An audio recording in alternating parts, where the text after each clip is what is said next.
I had a situation where I had a woman, we were fuck buddies. And this was a chick who would, when she did come over, you know what I'm saying, for sex, she would do extra shit. You know what I'm saying? She would even bring me shit. She was the type of woman that would be willing to cook me a meal and take me out on her dime and all that other shit. You know what I'm saying? So when she hit me up and was complaining about the fact that, you know, you don't take me out, what's up with that? And I told her, point blank, that's not what we do. When I get horny, I call you up. If you're free, I step through. If you get horny, you call me up. If I'm free, I fall through. I'm like, that's it. That's what the fuck we do. Women don't get with guys as placeholders.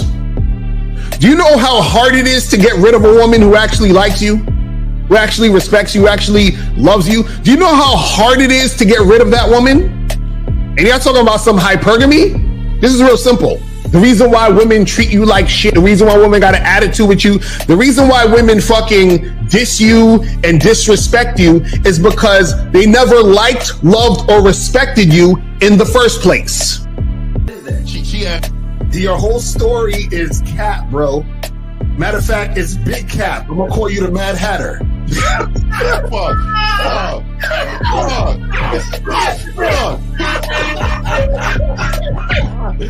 Fuck! I don't know why it would happen to me to lie. You guys didn't even know me. Why would I lie to you? Let's just say you did. You act like you've never had sex a day in your life, bro. What it is you're lying to yourself. You're lying to yourself. That's why you can't make any progress, bro. All the sex that you got, I'm pretty sure it's handed to you. When a woman meets a man that's valuable and knows who the fuck he is, she knows that she can never overpower a nigga with game or a real dude or a man of value and not even to say a man of value, because that sounds too much like what other niggas be saying. What I really mean is a man that knows his value. When a woman is dealing with a man that knows his value, she knows that she cannot overpower him. So she ends up saying to herself, well, if I can't beat him, I gotta join him. But when a woman is in a room full of dudes that know they value, she knows that she has to submit. And if she don't submit, she got to get the fuck up out of the room. No matter what level she brings it to, how loud she get, disrespectful or talks fast, you have to keep your cool. You have to keep it on your energy level. So if you want her to be submissive, you want her to be calmed down, you want her to bring it down a notch, you won't yell louder than her. Talk to her like this. Yo, I don't do that. I don't know if you talk to people like that, but that's not how you're gonna talk to me. That's not what I do. Now, if you want to continue to do that, I will show you exactly where the door is. I will escort you out, tell you have a nice trip, and send your ass right to the gulag. You'll be gone. I don't tolerate that from people in my life. For all you surface dwellers out there and shit, how does it feel following all these motherfuckers on the other side of the streets talking about don't do shit? Well, if you ain't gonna do shit, then why don't you do man shit? Don't run away from fear. Don't dwell in the past. Don't give away your power. Don't feel sorry for yourselves. Don't make the same mistakes over and over again. Don't worry about what people think about you. Why don't you do some man don'ts if you're gonna do a don't anyway? Grass eating lion. It's sad to see so many men suffer from bitch assness, and the women know there's such at an advantage with weak men. They try to shut me up. This is the part of being a man, is standing on your squares, understanding that nobody's going to move me. I move mountains. Nobody's going to move me off my square. They need to respect your word. There needs to be a shift in behavior when you get home. They need to understand what the deal is when you're around them. There's no such thing as compromise with men. Compromise. You should be fucking at the truck stop. All day. That's fucking, these conversations are obviously too in depth. They're too in depth with these bitches, man. What are we talking about? You're a truck driver, bitch. I come in every state and I fuck hoes. That's what I do. And you gonna be one of them, or I'm gonna find one that will. And the thing is, if she got an issue with you not having a place to stay, that means she ain't really feeling you. Respect to Scary Perry for the $5 super chat. He says Salute to the Real Game No Theory panel. Best show on Sunday. I don't know what leaving pussy on the table means, because pussy's not valuable enough to be left on the table in the first place, in my opinion. Exactly. I'll have Christmas lights back there. And I'm fucking bitches under the light. The following program is rated MAN. It contains assertive men who are kings of their castles, men who don't make excuses or blame women for everything that's going wrong in their lives, men who don't make the game about women, instead they make the game about the man. So, if you're into theory or use soft, weak-ass words like hypergamy, red pill, no fap, be on your purpose, high value man, or money, clothes, and status, buddy, you're in the wrong place, and you need to go 2 doors down where the male cuddle parties and circle jerks are going on. This is a man's space. Since the fall of the PUA community back in 2007, most PUAs ran underground because they had nothing to offer.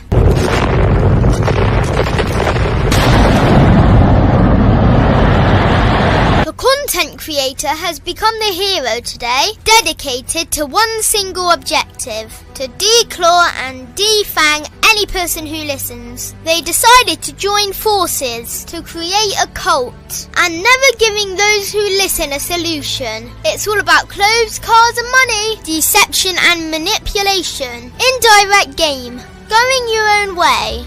They talk pills and plates. They complain. They blame. Fake it till you make it.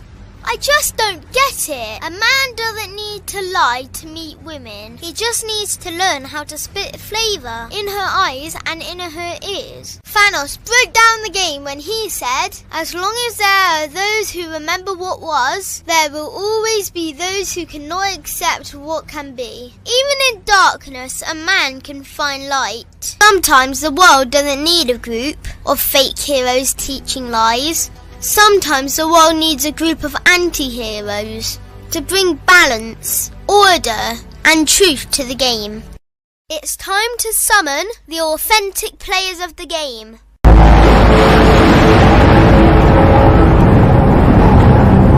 It's time to summon the authentic players of the game. The authentic players of the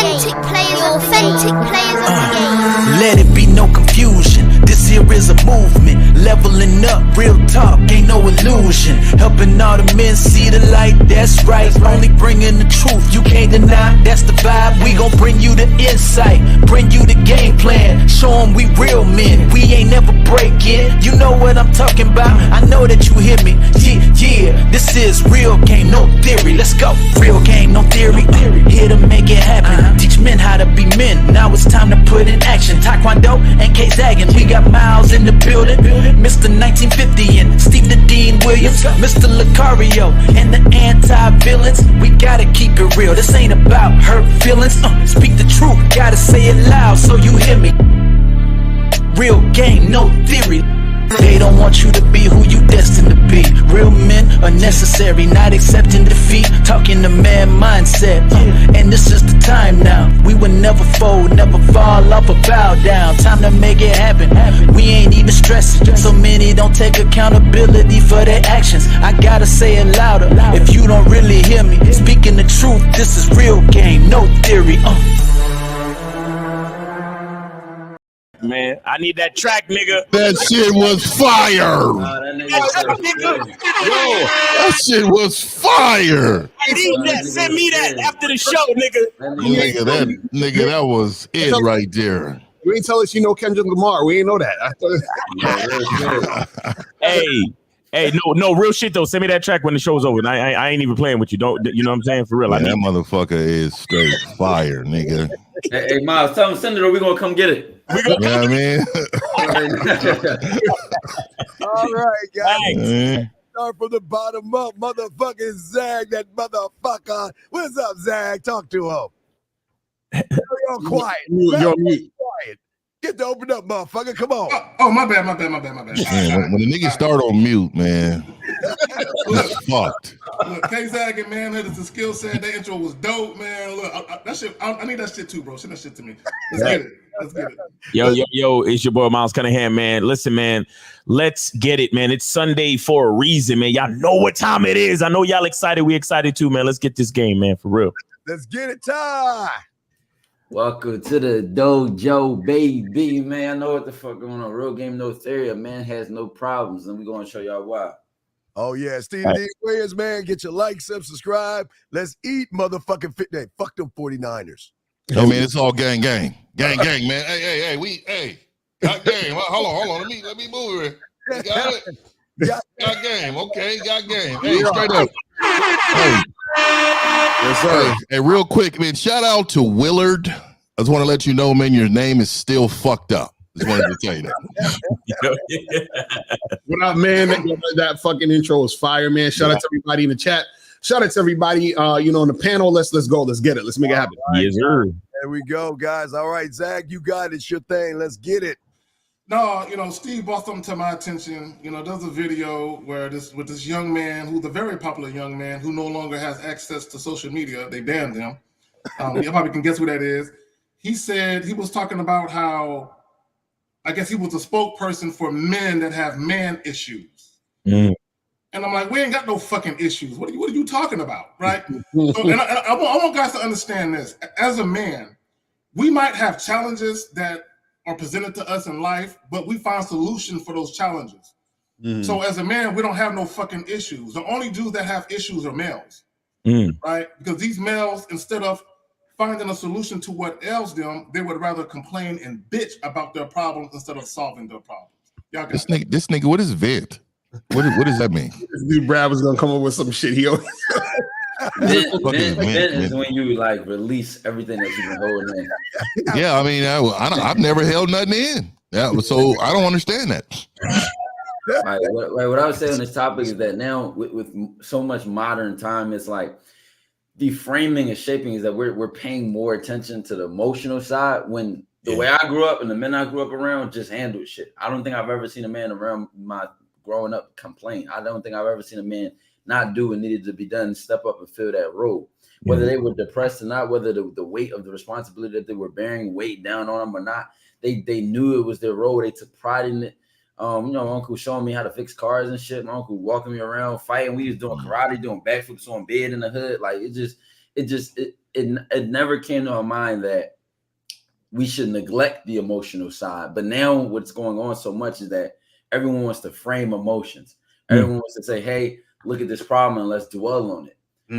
Yes, it requires attention, but it's not the talking that solves things. It really is the action. What actions are you going to take with respect to that? You can balance a very high tier life with a good amount of, relaxing and go read a book, go for a walk, go eat right. You know what I'm saying? It's a lot of things you could do.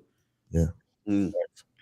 I'll say this real quick. I'm a believer that every man needs struggle to be a man. And I mean, what's the point of being a man if you ain't got something that you handling? Right. You see what I'm saying? If you ain't got something that you got to work with, because what's the point of knowing how to be violent? If you don't know how to be violent, you're not effective, right? You don't know. It's not the fact that you're just non-violent. It's the fact that you have the ability to be violent, but you can choose not to do it. You understand? So there's some struggle in there. And if we're on a team of men, we're only as strong as our weakest link. If we're in a society, if we're in a group, we're only as strong as our weakest link. So with that being said, it's a metaphor for struggle, meaning that as a man, the thing that bothers you the most, the thing that you struggle with, the weakest link in your mental existence, that's the thing that is that if you don't run away from it, don't let emotions stop you from addressing it, address it, see how you contend with your struggle. And that's going to be the thing that is going to build your character, build your strength. You see what I'm saying? Too many times we look at the things that bother us. We look at the things that make us sad or depressed or frustrated, and we want to figure out a way to avoid it, to go around it. We want to figure out a way to travel to another place, to be away from it. But I say, look that shit in the fucking face. Why? Because you're a man. You're a man. That's what you do. You problem solve. You manage shit. Right. And your strength is going to come from the most difficult thing in here that needs to be managed. And if you don't face it, that's when you're going to turn into a fucking pussy. Well, Brad says men are not humans. You're right. We're aliens. We're not fucking humans. We ain't from here. Yeah, we ain't from here, man. We from ourselves. And what people don't understand, and this is why we talk about game, that people hate that word for some reason. Because the men on this panel, the one thing we push is that most guys, Brad, that you don't have is mastery over your mind. You don't have mastery over your actions. You don't have mastery over growth and development. You don't have mastery over the influence of other people, how you allow other people to influence how you move. So when one does not have mastery over oneself, that person is open to allow people to judge. He allows people to define who he is. And see, the problem is, like I keep telling you guys, if you want to cry, get in your fucking car, drive out to the middle of the cornfield and cry your fucking ass off, wipe your fucking tears and get back in the goddamn game. But y'all want to do nowadays, you want everybody to feel what you're feeling. You want to be heard because you feel like you're invisible. You feel like no one's looking at you. Well, you're not, because you're a loser. Nobody looks at losers. They look at fucking winners. And this lies the problem. Real quick, I just want to say is, when you are not mastering over yourself, see, as I always say, guys, problem is a meteor the size of Jupiter coming to Earth. That is a fucking problem.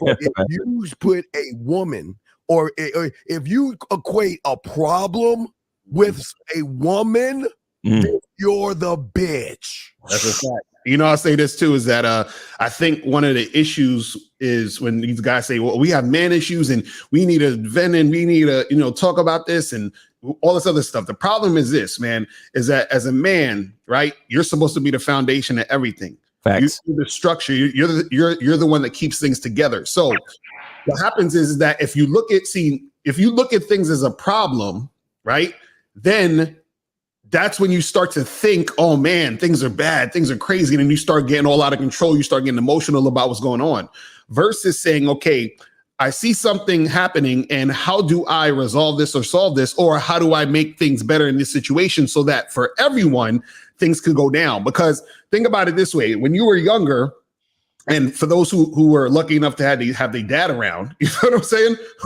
When your pops was going to work and doing all these things, he probably had these quote unquote issues, right? But he always kept food on the table. You understand what I'm saying? He was always there and made shit happen. You understand? He always did the things he needed to do. So the problem with a lot of men is that they want to cry and bitch and moan and get hugs and pats on the back.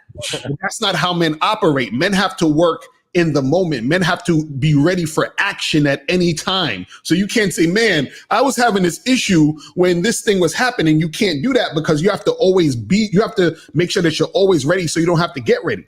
And that's what it is about being a man. So there's actually no time to sit there and complain and bitch and moan and all that other shit, because now what you're doing is you're turning yourself into the bitch. And what happens is that the bitch, she's looking to you as the strength. So how the fuck is she gonna look to you? That's like, imagine God came out the sky and started crying to you about his issues. Man, this universe shit, I don't know about it, man. It's just like, you look at him like, bro, I thought you was God. You feel what I'm saying? That's how dudes do. It's crazy. Yeah. I consider myself a godly. You know what I mean? When the way you move, the way you walk and talk, I mean, people, like you said, man, losers don't understand that image, right? They don't understand the image, and then they don't believe that you really can be there. Like this guy, he just can't not have any issues. All us other males have issues. And so, you know what? We just need a safe space to vent and to talk and communicate with each other. Why is that such a problem? Women got it. Women talk. They have therapy sessions with each other. Why can't we? So I'm sounding like these motherfuckers. You know what I mean? These motherfuckers are the ones who make life be an issue for themselves because they don't understand their own power. Right. You know, it's amazing. We all got superpowers as men, right? We individually, we all have super spot powers. We're invincible in certain areas, but that's just like them walking around and not understanding their power. They don't, they're walking around like, oh, I don't know what power I have because you never invested in yourself in order to find out what your power is. So what you do is you look at guys with the power and say, that's unfair. There's no way those guys can have superpowers. And I don't have any. Like that, it's unbelievable. So for me, situational things happen, but I also predict that these situations are going to happen.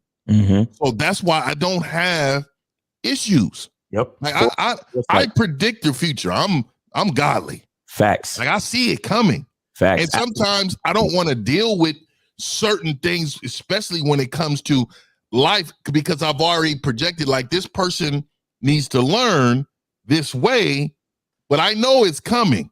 So I know I'm going to allow this person to do these things in order for them to find out. And then I'm going to teach them because I've already known this was coming. Exactly. The problem is the issue there. Go ahead, Mouse.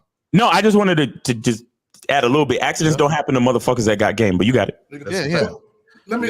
Were you still talking 50? No, I'm good. We got calls when y'all ready. Okay, let me one thing after KZ. Okay, let me say this right quick. The second part of the title is a lot of males feel marginalized. Right. And here's the thing: the definition of marginalized is treated as insignificant or peripheral, to relegate to an unimportant or powerless position. Can't nobody regulate me to any of that shit. Exactly. Okay, so a lot of guys who feel like they're invisible or marginalized, you are allowing other people's opinions of you or view of you to put you in that relegated, powerless, unimportant position. That's a choice. Right. And Ty? Yeah, what I was going to say on that, and I can even say something quickly on the second part of the title. So a lot of men are being marginalized because their value is being weighed in the opinion of their value to women, to how much does she like me, am I attractive, do I compete with guys, etc. And in reality, this is a part of the problem of how far a man has fallen off. Because a man was way more than getting, a man is way more than getting women. That's one aspect of your life. You might have your responsibilities, your goals, your ambitions, whatever organization you're a part of, the woman that you're getting or not getting, your physical routine, what you're learning, what you're advancing towards. But guys have become so hyper focused on that one scale because within social media, people are so worried about perception. What I was going to add to the bigger picture, though, is that what makes me be proud of the man that I am is realizing the difference I can make. It is a huge difference when there is a man who has leadership qualities in any given setting. It doesn't matter what the setting is. When there's a person in the room who is calm, who is can see far ahead, who is a visionary, who can lead, who can be masculine and assertive when at the right time. I'm not talking about going in the room and just dominating and canceling out every voice in the room. But when you can lead properly, there is a huge difference in those that you are leading. They feel much more calm based on the tone that you set. And it is truly a leadership quality to be able to set the tone, to be able to lead, even if you have to lead from behind. But I think men have forgotten the role that they can fulfill. And if you become the woman, she's already playing her part. She's being a woman. She is who she is. You need to be who you are and stand on that. Right. Less than one. All right, so let's get the first call. 682. You're on live, the Real Game No Theory panel. Name, age, and city. How can we help you? Yo, I'm 15. I'm from Bedford. I just want to apologize real quick. Wait. Well, how old you said? How old you said? No, I'm 15, but I need a. All right, so 407. You're on live, the Real Game No Theory. Let's get your name, age, and city. How can we help you? Good afternoon. My name is Jalen. I'm over here in Orlando. All right. Pretty much. How old are you? How old are you? How old are you? How old are you? How old are you? I'm 21. Okay, go ahead. Yeah, so I just wanted to come onto the panel to get some advice from you guys. I've always been watching you guys for about a year now. Actually going through a breakup right now, and the problem is. Congratulations. Congratulations, man. We should like a clap for you, man.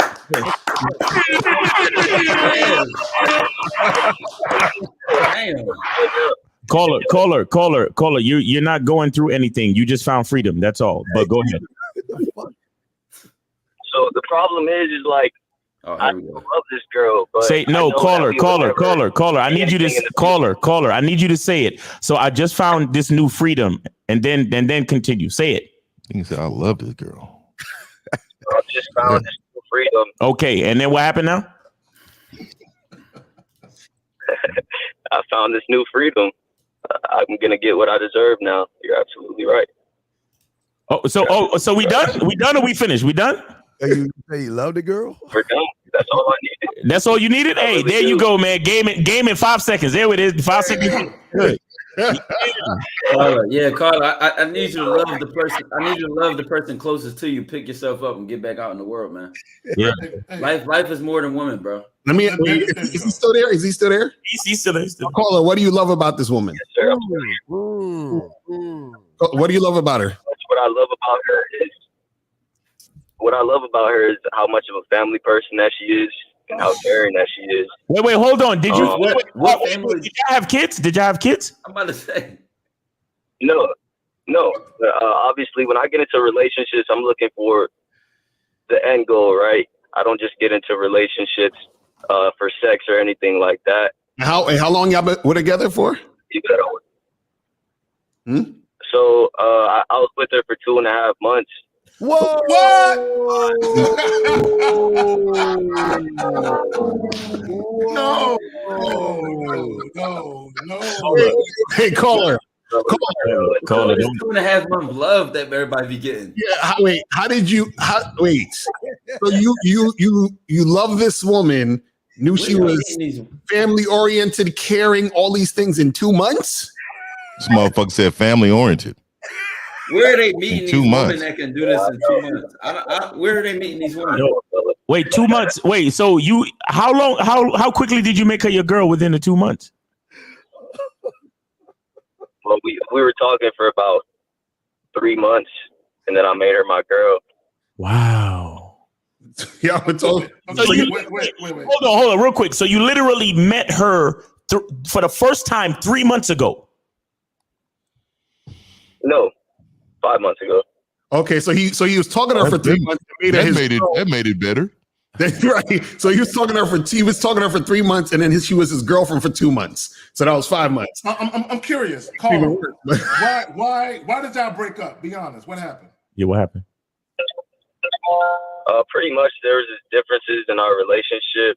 Oh, there's differences. Communication-wise, I feel like there wasn't trust. Oh, in 2 months, my nigga. Nigga, what? If you caller, you know what's so funny? If you would have waited 12 to 18 months, you would have realized that. Right. You would have realized there was differences. And you would have let her go. Yeah, why'd you make her your girlfriend so fast? That's right. Huh? Pretty much, I already had an idea of her because of my best friend. That's how we met. So my best friend is also her best friend, and like she was telling me about her. So like I had an idea. He's fucking. Wait, so caller, hold on. Okay, so you was with this girl for 2 months. What were the differences that made you break up? Pretty much distance, communication, trust. There was trust issues. Wait, did he say? Are you in a long-term relationship? No, distance. Long distance. What do you mean distance? Can you explain that, caller? Distance about like an hour and a half, 2 hours away. Okay. And trust. What did you not trust about her? Or what did she not trust about you? So pretty much where I lost trust is one time she went to the club, basically visiting me over here in Orlando with her friends, and I didn't think nothing of it. I didn't go with her or anything. And I met up with her that same night. She ended up telling me that she danced with a dude, bro. And I really was not cool with that. So you was mad? You was mad that she danced with another man? Where she danced with a guy? How dare she? How dare her, that slut? Wow. I should have knew. Right there, I should have knew from the jump. But I don't know, man. I was really blinded. Bro, are you serious? Fingerprints is spice. She probably reeks of that man. Yo, call her on a scale of 1 to 10. How how good did she look, bro? On a scale of 1 to 10. Shit, she was bad, dog. She was like a 9. Of course she was. Man, she was a baddie, huh? That's the problem, right? Yeah, right. And that's why it hurts so much, right? That's why it hurts so much. It does, yeah. Yeah. How does that make you feel for the fact that she was so bad? Yeah, bro. I guess she was automatically ran through the moment she call her. Vent to us. You can vent to us. Tell us about your man issues. It's a safe place, bro. Yo, yeah, this is a safe space, bro. Tell us how you feel. Look how much 1950 is listening, caller. You really got us. Yeah, I'm telling you, man. I mean, it makes me feel good for the realization that looks aren't everything. You know, it's really internalized, and that's something that I've. How about this? What happened when you found out about the dance? Yeah. Following event. How did you say something to her? Like, what happened between finding that information out and what you did? Pretty much, we're in the car talking, and so you brought it up when she sat in the car with you. I thought I'd had that trust with her. Hold on, call her. Did she dance with the guy in front of you? No, he didn't go to the club with her. Oh, so he didn't go to the club. He just. So how'd you find out she danced with a guy? She just told you? I got you. So caller, you're sitting in the car with your girl after she came from the club. How did it come up that she danced with another guy? Right. Thank you, Mom. She literally just told me. But what did she say? How did she say it? Out of nowhere? Like, how did the conversation progress to her letting you know that she danced with a guy? So pretty much I was like, how did the club go? Like, how did your experience go? Like, what'd you guys end up doing? Because you're in my city, you know, like I know everything that's going on here. I know the good places. So I was wondering where she went, and pretty much she was telling me how she actually did dance with somebody while she was at a certain bar. Mm-hmm. And that's how that came to revelation. Revelation. Okay. So now, so her dancing, did that make you feel like she was cheating on you or something? I'm gonna say, caller, have you ever been to a bar? Right? Like, is that cheating, caller? Yes. Yes. Come on, man. She cheated on you. If you was to go out with your boys, you went and danced with another girl? Huh? Shit, I probably would. Okay, so what's away from that? I keep myself away from that because I know that I'm in a relationship. You know. She said, "I keep myself. I'm in a relationship." Let me address. Make sure we're helping. Make sure we're helping this guy. Give her the same I would like. Hold on, real quick. Let me address this guy. Facts X. He says she don't respect you. She wasn't disrespectful, bro. Look, y'all niggas act like y'all act like when a chick get with you that she's yours. Like you got her under lock and key somewhere and shit. A chick dance with another dude. So the fuck what? It's not that big of a deal. Yo, do y'all know? Watch them old ass movies. You will see a chick. She's dancing with her man. He like, man, I don't want to dance. Go ahead and find another dance partner. I'm gonna sit down and chill. Right. And the chick go out there. Goddamn. The chick go out there and dance. It's not a big deal. She ain't fucking nobody. What the fuck, y'all niggas? Right. Carla, watch this. Was she of any Hispanic or Latino heritage? No, sir. She was Asian. Oh shit. I mean, even then though, what I was about to say though, certain cultures, their dancing is not just, oh, she's gonna fuck that guy after the party. You know what I'm saying? Like it's like the right song might have came on, and you know she saw, okay, he can do the bachata or whatever, and then all right, let's do that, whatever. You know what I'm saying? Hold on, caller. Did you break up with her? Or did she break up with you? Yeah, caller. Yeah, who broke up with who? She broke up with him. I broke up with her, but it was right, motherfucker. right. Caller, how did the conversation go? Caller. How did the conversation go for the breakup, please? Oh, jeez. Not buying that, caller. Tell us. So pretty much, like I have problems in my workplace that I try to express, but I don't express it to her all the time. Like it'll be like a 5-minute conversation. And pretty much what she didn't like was that she pretty much said that I always talked about work all the time, when really that wasn't the case. And every time I would try to understand her feelings or understand how she's feeling, she was never. How old is he? And pretty much 21.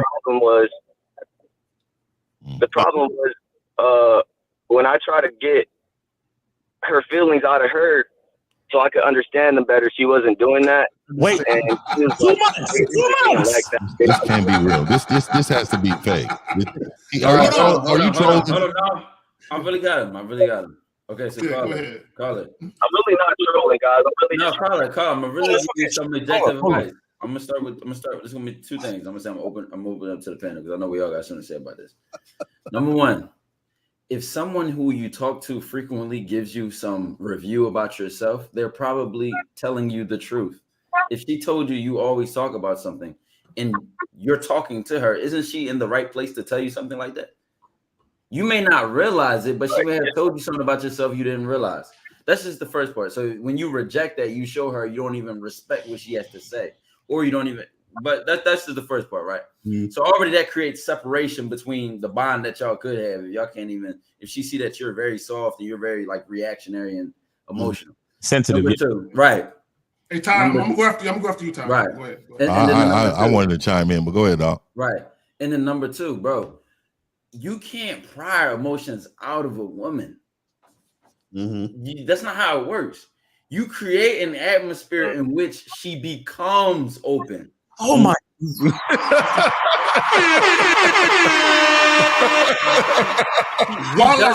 She does it on her own. I just, you know, I said the thing. She run through the lane and dunk it. Facts.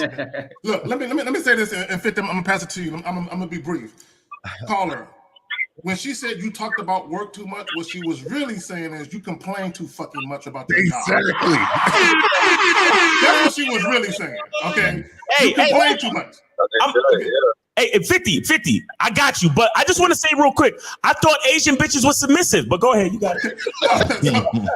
So caller, so what happens is when you complain to a woman, she's looking at you like, aren't you a man? Shouldn't you find a solution for your fucking problems? Why are you whining to me about that hard shit? truth? That's the hard truth. Hey, so caller, real quick. Hey, this 50. Well, real quick, man. I wanted to say this really quick, man. You are a straight bitch. And the reason why I'm telling you this, man, because you need a grown OG man that's in the game that understands that you need to be told this in order to repair who you are. You have an inner bitch in you, right? If you care about the little things, first of all, the vetting process was horrible, right? You didn't even. Let's just start there. You didn't even see any consistency. She didn't add any value to your life in order for you to be with her, right? So, that's one part. The second part is when she's going to a location. If you had enough influence, you knew when she got there she would act appropriately. Insecurities happen to those who are not secure with themselves. You got to know that your motherfucking ass, she's out there just dancing with another human being on the dance floor. And you act like that was fucking, right? So that tells me that smells like the insecure in yourself. Exactly. Because there is no man on the planet like me. And if she chooses to do something outside of this program, then she was never for me to begin with. Exactly. And she Asian, so I know she wasn't twerking. I'm just saying in general, bro. Miles, he got mad at her for doing this. You gotta get rid of that inner bitch. You gotta get rid of that inner bitch is inside of you, man. It's eating away. I like this song. Let's dance. You know, I've been trying to find like we must dance to get away from that. You know what I mean? Like I really, you guys, we must dance. Appreciate this. Hey, caller. Hey, you're a young dude. You really need to get with one. Do you have any of us as mentors or a coach right now? This is hilarious. This shit is funny. Not right now. Yeah, you really need to get with one of us, bro, because you're highly, highly sensitive. You don't know anything about a vetting process. You have no fucking idea what you're doing. You will get eaten alive out there, bro. Your life happiness is your life happiness is on the line. If this is fucking with you right now at this point, you are gonna get eaten alive. You need some coaching, bro. Go ahead. What kind of shoes does he have? What kind of shoes does he have? I want to know. Oh man, hey, today, man, he got them gray lugs, 1992 edition. Gray lugs. Uh, The one with the Frankenstein bottom, the big bottoms. Like the orthopedic shoe. He got the orthopedic orthopedics. Hey, Carl, I'm gonna let you go, man. But thanks for calling. Thanks for sharing your story. But you really, really need coaching, man. And I mean that sincerely. All right, bro. He was dipping this bitch. He was dipping this bitch. Yeah. I like the dance. Okay. 213. You are on live with the Real Game No Theory panel. Let's get your name, age, and city. How can we help you? 213. Yo, is that you talking about me?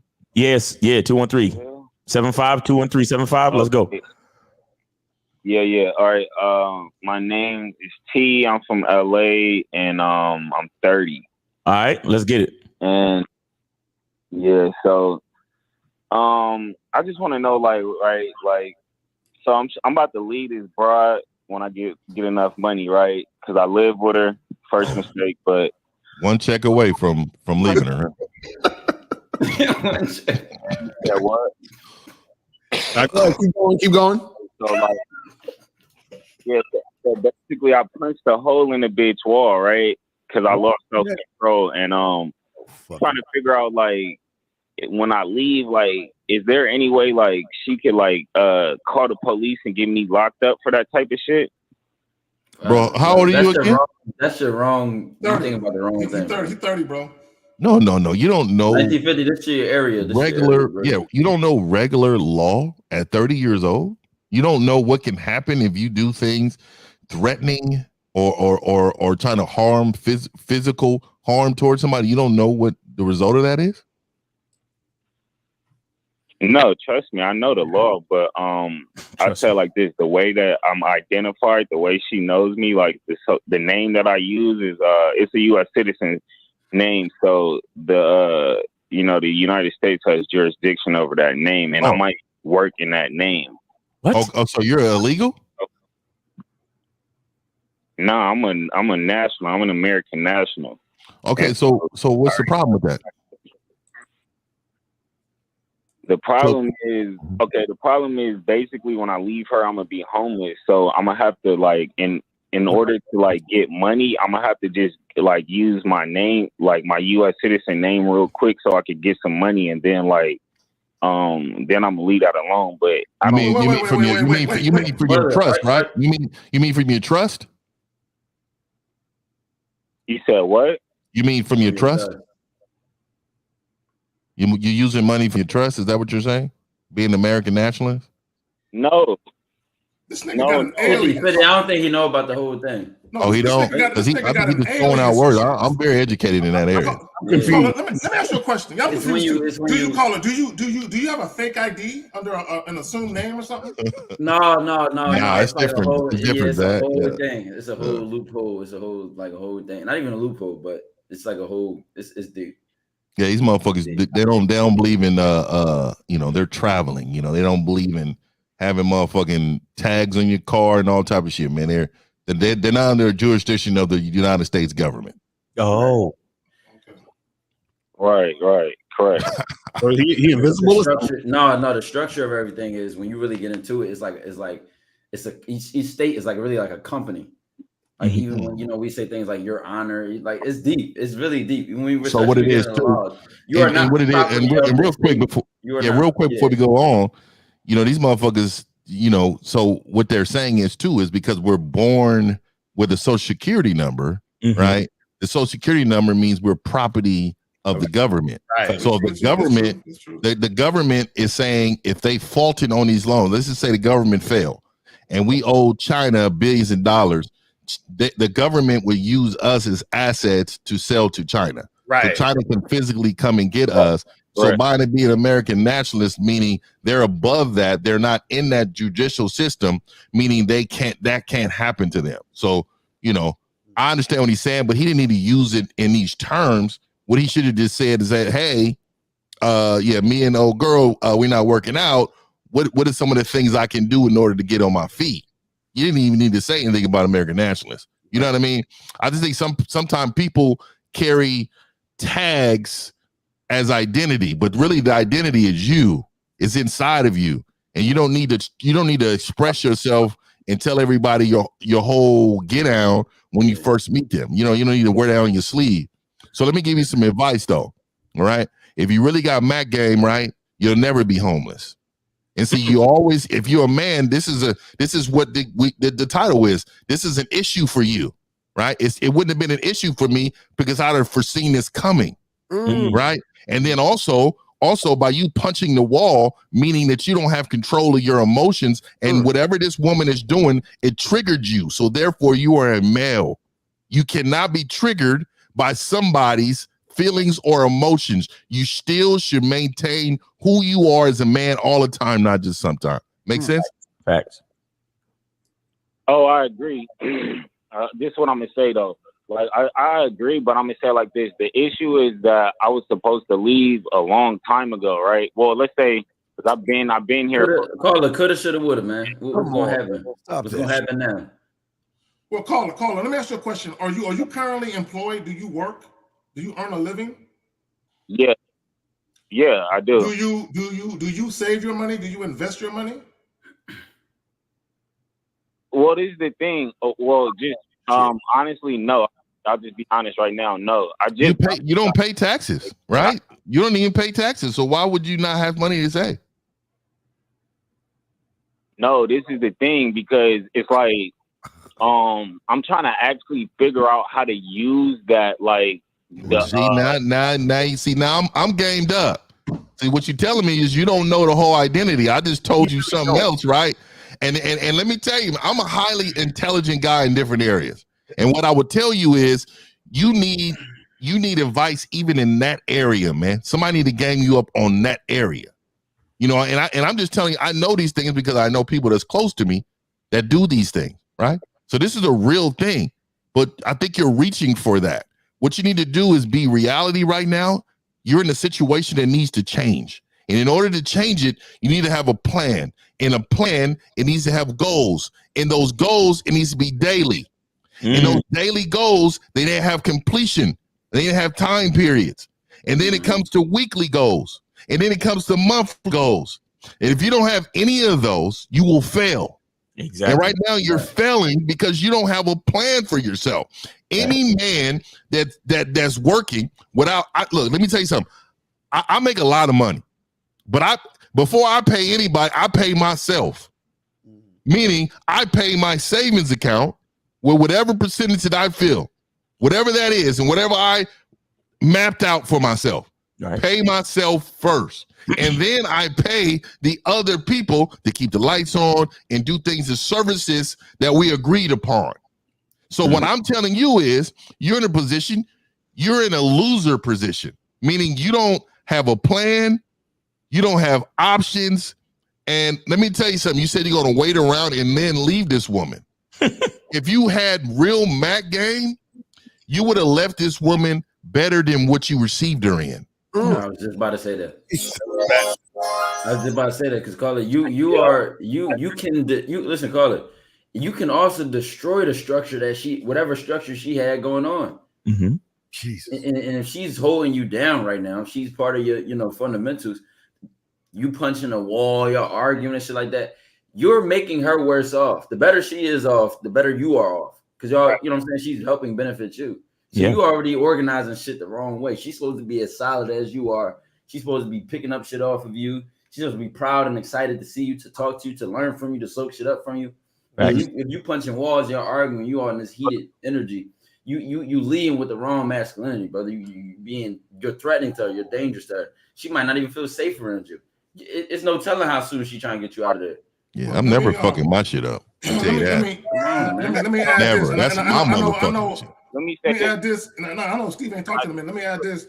Caller, the problem is, well, one of the problems is you're more influenced by her emotionally than she is by your leadership. Because if you had leadership, you wouldn't feel the way that you do. You would be leading the situation and you would be getting what you want out of it.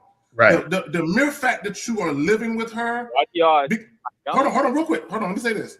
So you're not living with her because you want to. You're doing it out of necessity. Right. The fact that you living with a woman out of necessity, you have animosity towards the bitch. You have angst. You have vitriol. You feel some type of way. Frustration. Because you really don't like her like that. But because emotional damage. But because you need a roof over your head, you stay with her, and every day, every minute, every second, every hour you stay with her, you grow more anger towards her because you don't want to be there, but you feel like you're stuck there. But you put yourself there. It's not her fault, bro. I got it, man. Right. Caller, I'm just curious. What happened to make you what exactly happened to make you punch the wall? Let me okay, what happened? Basically, I just so it was about, basically I was ignoring a bitch for like a week or two or something like that. God. Oh my God. You was giving the bitch a silent treatment? Wait. So because earlier I heard somebody say that you're not leading her like a man should. And you said, why do y'all think I don't? But you over here giving bitches a silent treatment while you staying under her roof. That's not manly, my nigga. Right. That's not manly. That's y'all not y'all in there walking past each other. Miles, staying there walking past each other, ignoring each other. Caller, what you have to say is much more powerful. Like this is also a part of conflict management. I'm not saying that there will be no conflict, there will be no disagreements, but your ability to handle that also shows her something in and of itself. When you gave her the silent treatment, bro, like you treating her like a white mom, like you treating her like a Karen or a Becky. You feel what I'm saying? Right. No, and that's why I'm saying that's what I figured. I'll say it like this. As far as you saying, do I have goals and shit? Yeah, this is the thing. I'm a rapper, right? So I was trying to do my rapping shit. Oh, okay. All right. Hey, let me hear you rap, dog. Yo, you got thousands of people. You got thousands of people listening right now, man. Let me hear 20 seconds or something. Yeah, 16 bars. Quick. Go ahead, quick. Oh shit. I'll spit some more shit. How that shit go? It go, fuck it. Let me see that shit I wrote yesterday. I'm gonna give you a beat. Come on, brother. Oh, you got to memorize, bro. Hey, caller. I'ma start it, and then you go behind me. You ready, caller? Uh-oh. I'm gonna start. You go behind me. Ready, caller? Yeah. All right, I'm gonna start. You go behind me. Okay, ready? For sure. I hold you in the days for days as a paraphrase. The game to your mind, have your body sex craze. To my voice like a swimming pool that Susan put your body in the moon. Toxicating lovely ladies at the club. Why I hands to the sky. Love those blue eyes, hypnotized by this game in my eyes. Paralyzed. Transpose, I suppose, from your head down to your toes. Oh shit, bitch. Who knows? It could be a one-night stand, or we can have it all. And what we do would never leave these mirror walls. The incense burnt, the world turned to another day. And I can give you my physical serenade. I'm going to leave the name on the VIP, so just tell the front door who you came to see. All right, man. Caller, now spit back. Let's see. It's a battle. Come on, go ahead, caller. Whenever. Okay. Look, car full of ace in your dog. I'm shuffling off and beat cases that I wasn't involved in, seeing faces that belong in the morgue. And they say I'm highest P of them all, even though that wasn't important. Flame put a torch to your fortress. I'm Porsche Cayenne. I kept fire and pushed horses along, sent to retirement. Your fortune dissolved. You porcelain dolls, you start shattering. As soon as I walk, I'm spotting them. As soon as they talk, I cook the garage and press buttons that remove the remote. I'm just stop.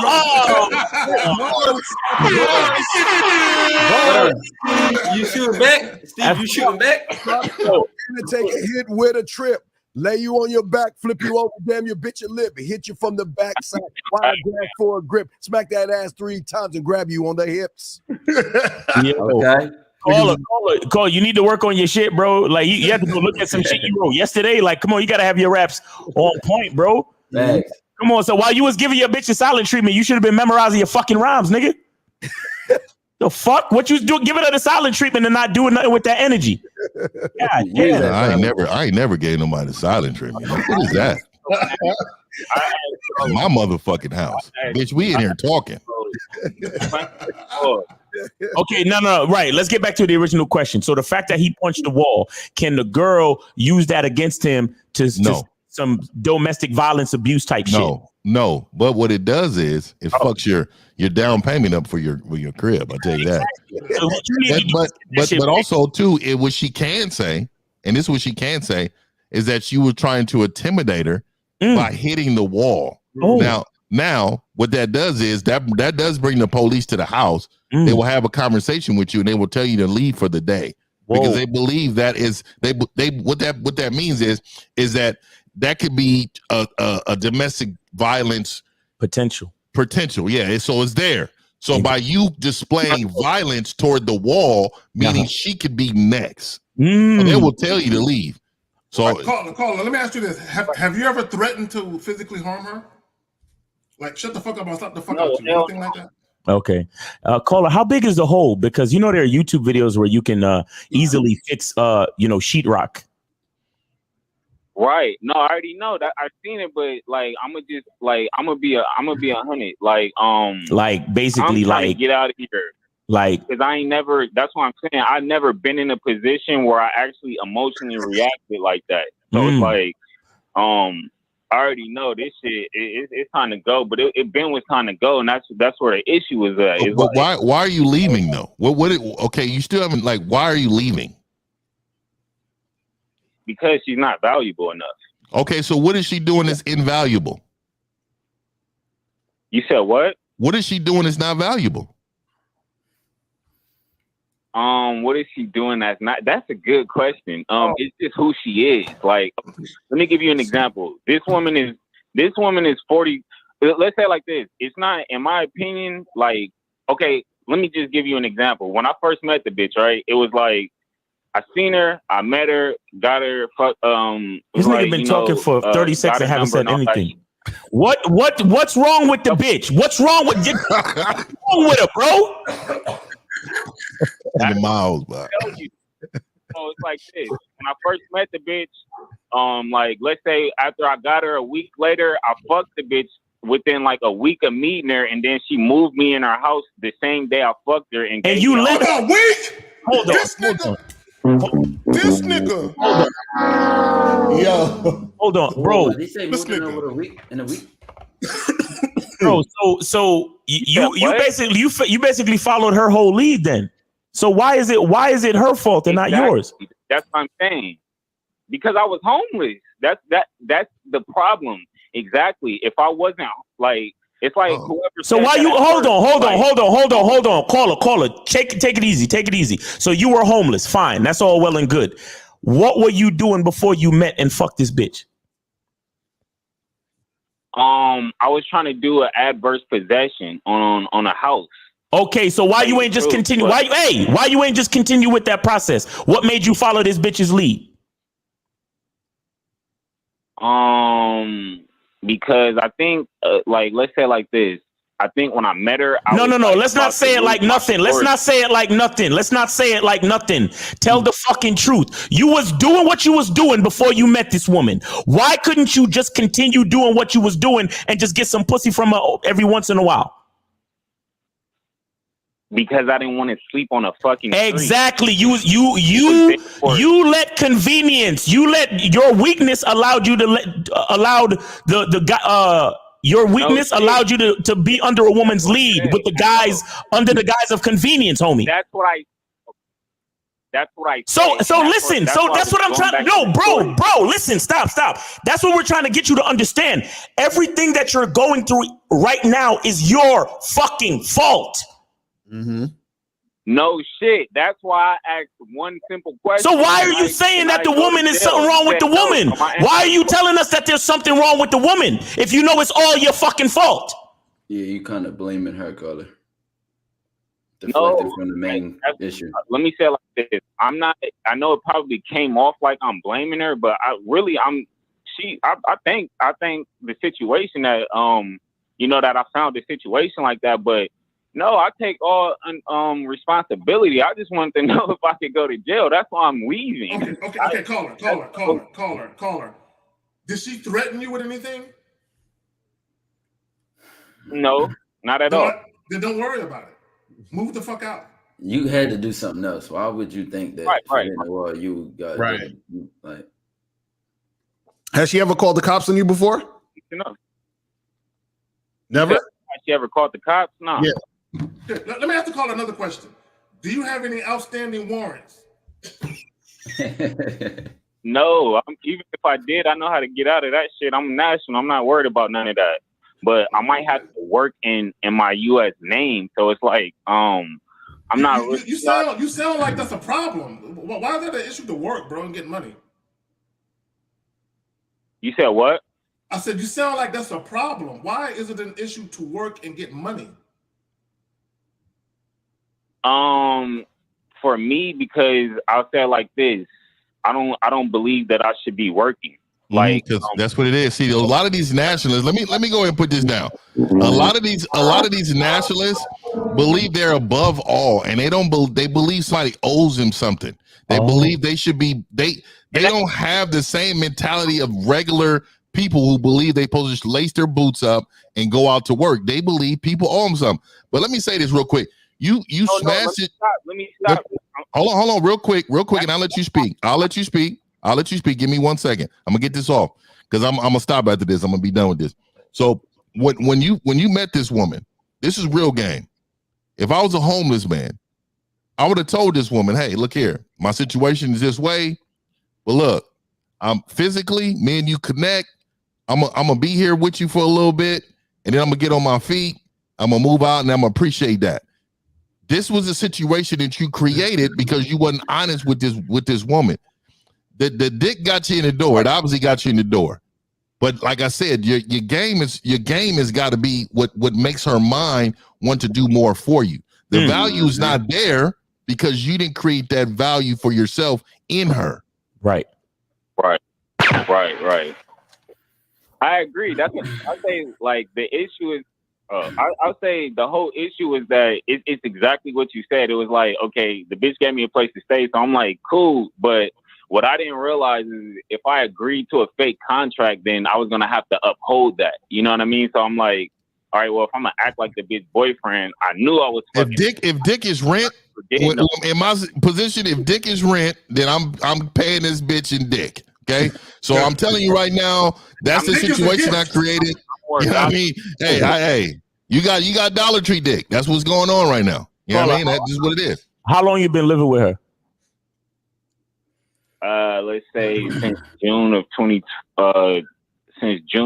last year. Nigga. Over a year. Over a fucking year. You get your shit together since. Come on, you couldn't have wrote. You couldn't have wrote a gold selling rap between now and then. No, Miles, this is a year of no rent and he's a bum. He's a bum. This guy's a bum. Yeah, a year of no rent and any payments in LA. I know it's not cheap to live in LA in itself. So you've been adding food to her table. I mean, taking away food from her table, not helping her with the rent or any of the bills. And you have not been saving. You have not been doing anything, bruh. All right, for your standpoint, what do you have to show for it? What do you have to show for the last year? What I've been doing. So this is what happened because it's like no. I said what do you have to show for the last year, my brother? Right? Yeah, yo, caller. We don't want no nationalist explanation. We just want a list. What do you have to show for the last year you've been living rent free, homie? Rent free, bro. I got a studio and about, let's say, 100 songs recorded. Have you released any of those songs? Have you released any of those songs on your YouTube channel? Of course, yes, I have. And what kind of numbers you getting? Wait, what's the nigga's YouTube channel? Caller, what's your YouTube channel? Yeah. Caller, what's your YouTube channel? Yeah, promote right now. What's your YouTube right now? What's your YouTube channel? I'm gonna spell it. It's DONLWAM. Don Lawam. DON what? LWAM.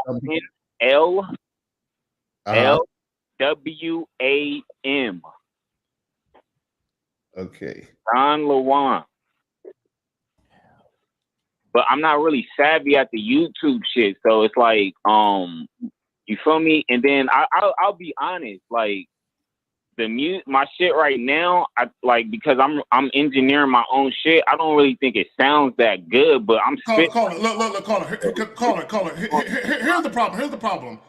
You don't believe in yourself. Look, you're self-sabotaging yourself right now. Yeah. You don't realize it. And Carl, that's a part of the learning curve of when you have the free time to learn those kind of things. Facts. A year, nigga? This nigga had a year to become savvy at fucking engineering shit. Nigga, what you been doing? 365 days in the year. You say you only got 100 songs. That means I think that first 1 through 3 months could have been the learning and absorbing phase. After that, you should have been all smoke. I was waiting. Yo, give me your YouTube one more time. I'm really trying to find it. I can't find it yet. Spell it one more time. Oh, I found it. LWAM. Hard to find. It's LOW. DONL. L as in large, W as in woman, A as in ass, M as in man. Oh, M. Lawam. Yeah. Yeah. Is that you with the light skin, with the illustration, light skin illustration? That's on my face. Yeah. Yeah, the illustration. Oh, you got 3 subscribers. That's what's up, though. That's baby Jordan Poole right there. Subscribe. Now you got 4. Exactly. Appreciate it. But bro, wait. Oh, wait. Hold up. Let me see. Okay, you got a few songs on there. Okay, because I only saw 3 in the beginning. Oh no, it's on there. And is that you, the little baby at the bottom with the on the thumbnail, the smiling like that? You look like a baby. Okay, man, that's dope, man. I'm rooting for you, brother. I really am. For me, just as a man to man, I'm just gonna tell you, you gotta get on your grind, man. Right now, I don't really feel grind in you, man. And I think all men need to possess the ability to overcome obstacles, and one of them is getting yourself out of financial debt. And then only way to do that is to bust your ass. I know you don't like the system right now and how things are designed, and I know that's how American nationalists normally are. But you got to understand, sacrifice sometimes is for the better good of yourself, man. You got to put yourself in a better situation in order for you to spread your word the way you want to and live the life that you want to live, man. So that's my only advice for you, man. I want to ask him, why do you not want to work, or what you got against working?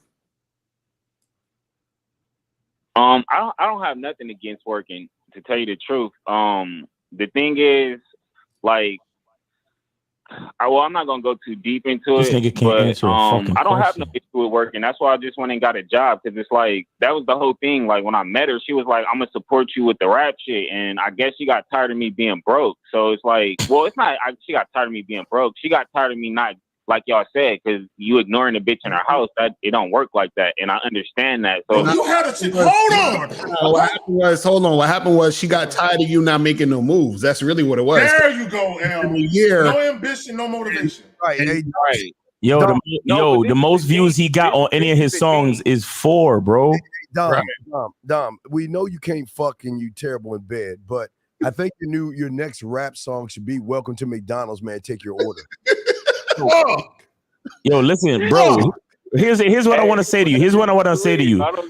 Listen. You have a bunch of songs on there, so credit to you for actually uploading songs.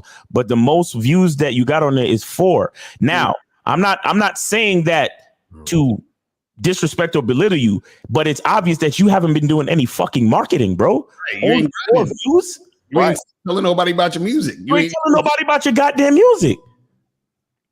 Which means you don't believe in yourself. Because if you believed in yourself, you would promote it. Mm-hmm. Period. You would promote it if No, you that's believed in why yourself. I'm trying to figure out the best ways to promote it. So I'm on Instagram. I'm trying to promote the shit. Nigga, you had a year.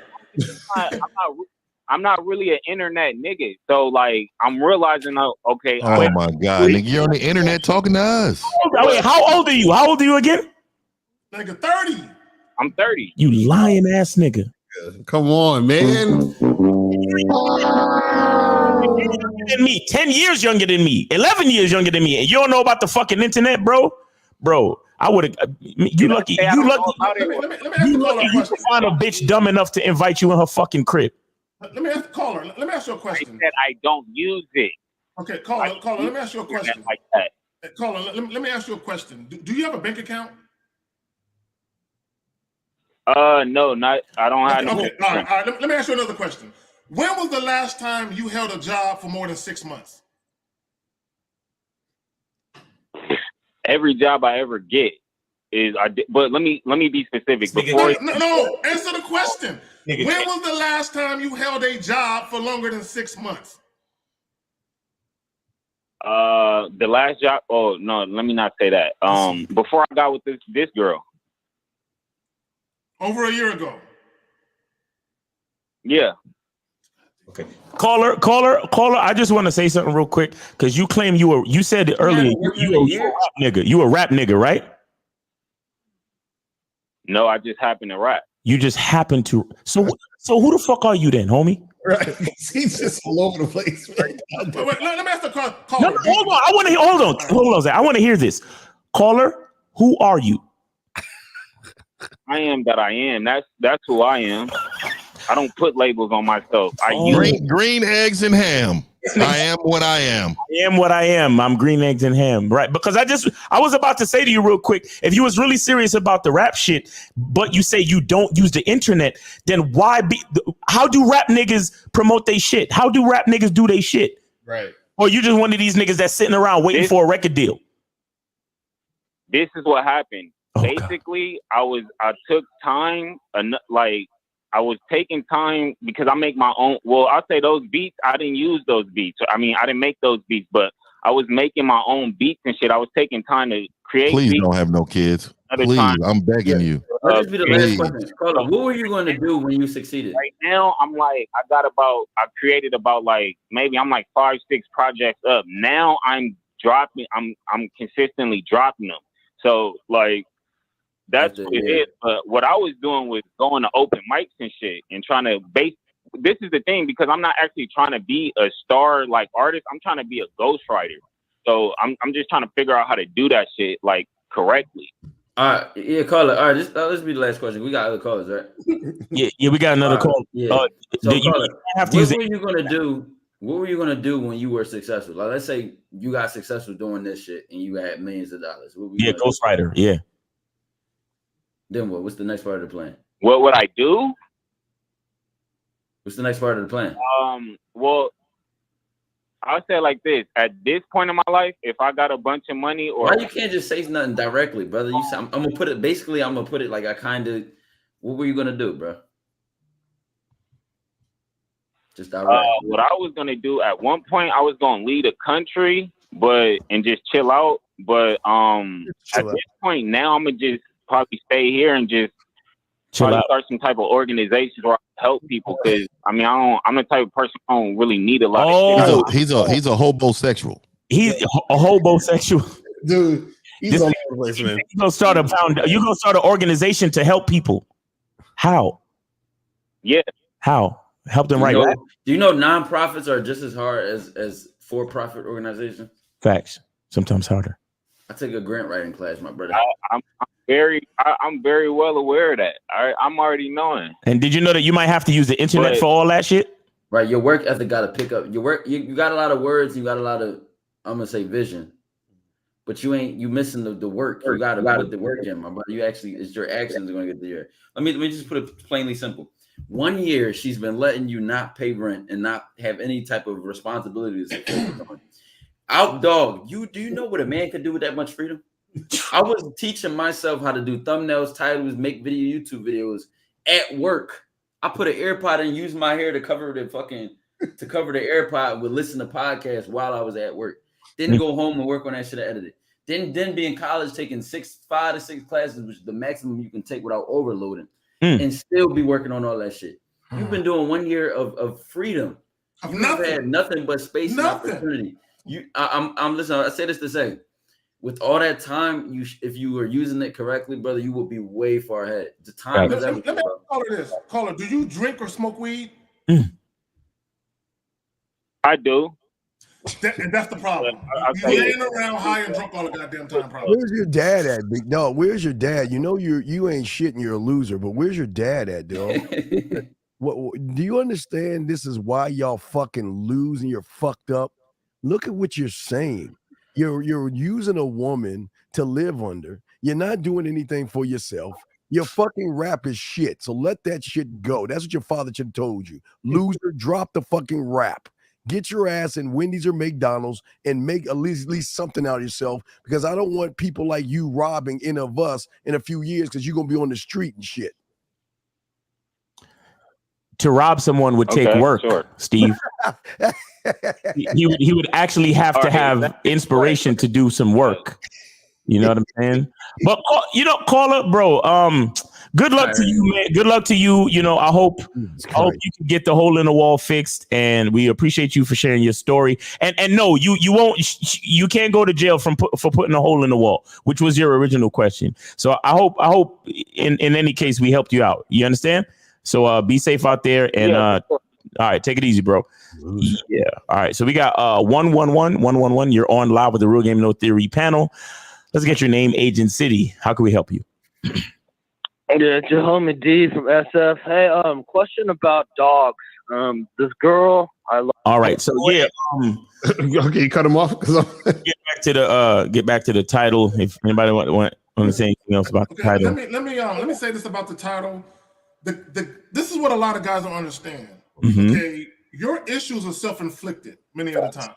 Mm-hmm. Everything about this guy's life is self-inflicted. He has no motivation, no ambition, no sense of direction.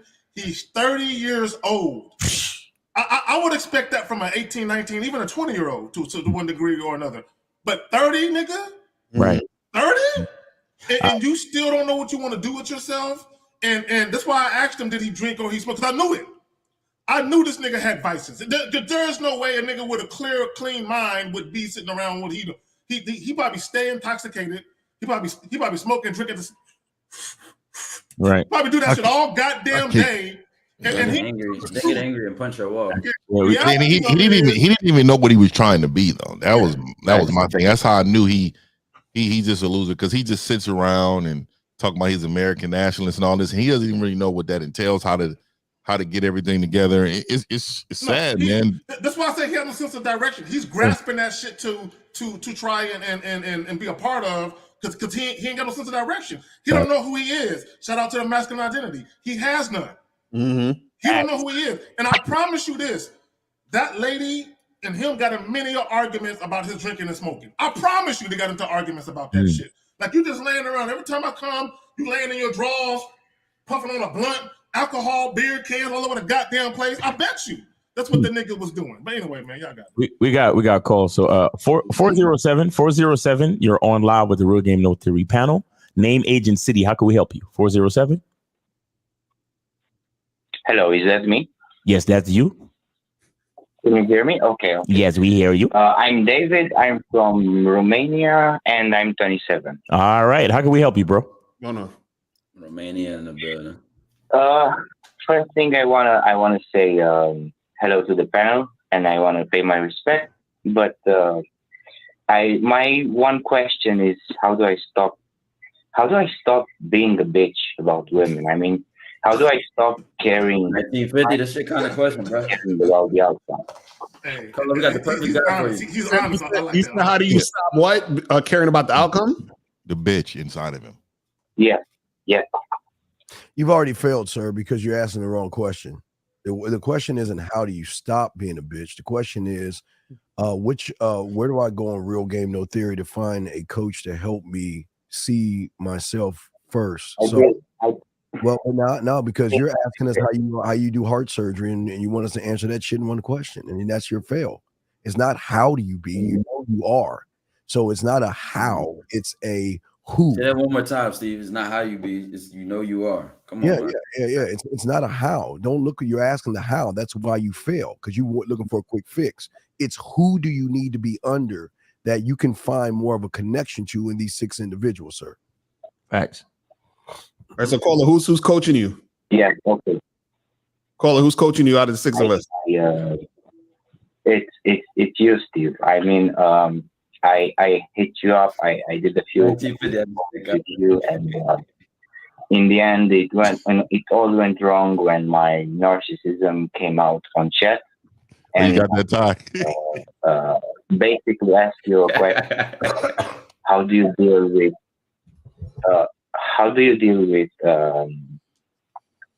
Being a little above average in looks, and what that means with women, and it means something. Did you call yourself average? Did you just call yourself average?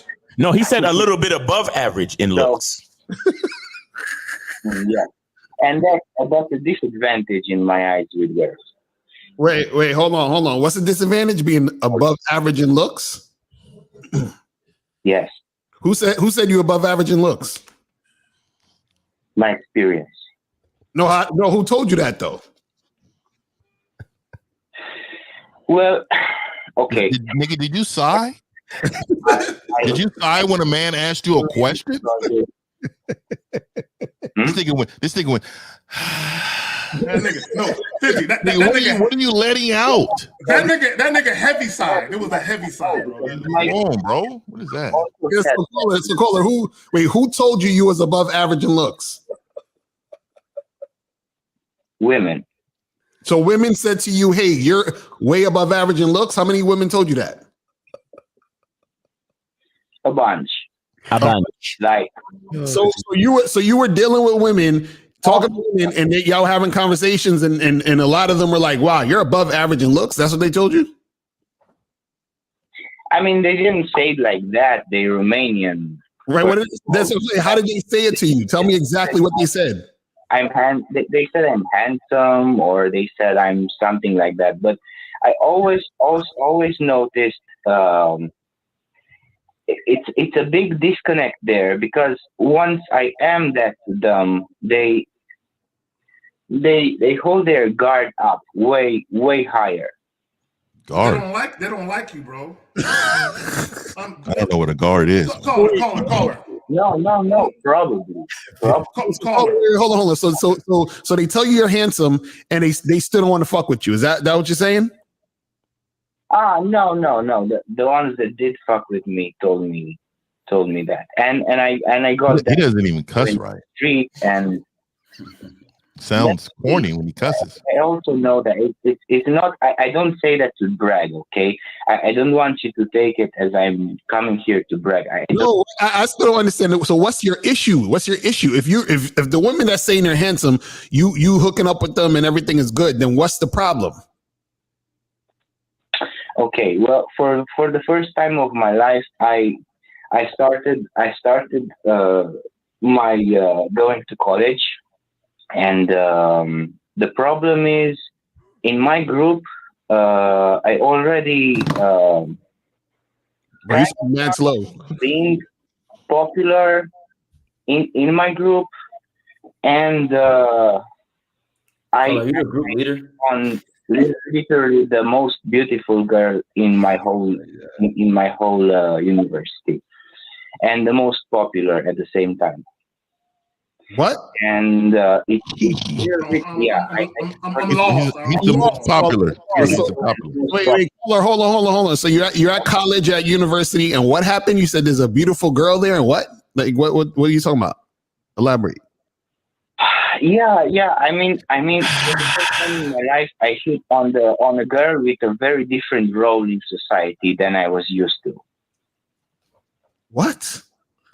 I'm confused. I've been confused. He's saying that he finally had enough guts to holler at the baddest bitch at his school, and she rejected him. So now he's trying to figure out what's the problem. No. She didn't. She didn't reject me, but the problem, she didn't reject me yet.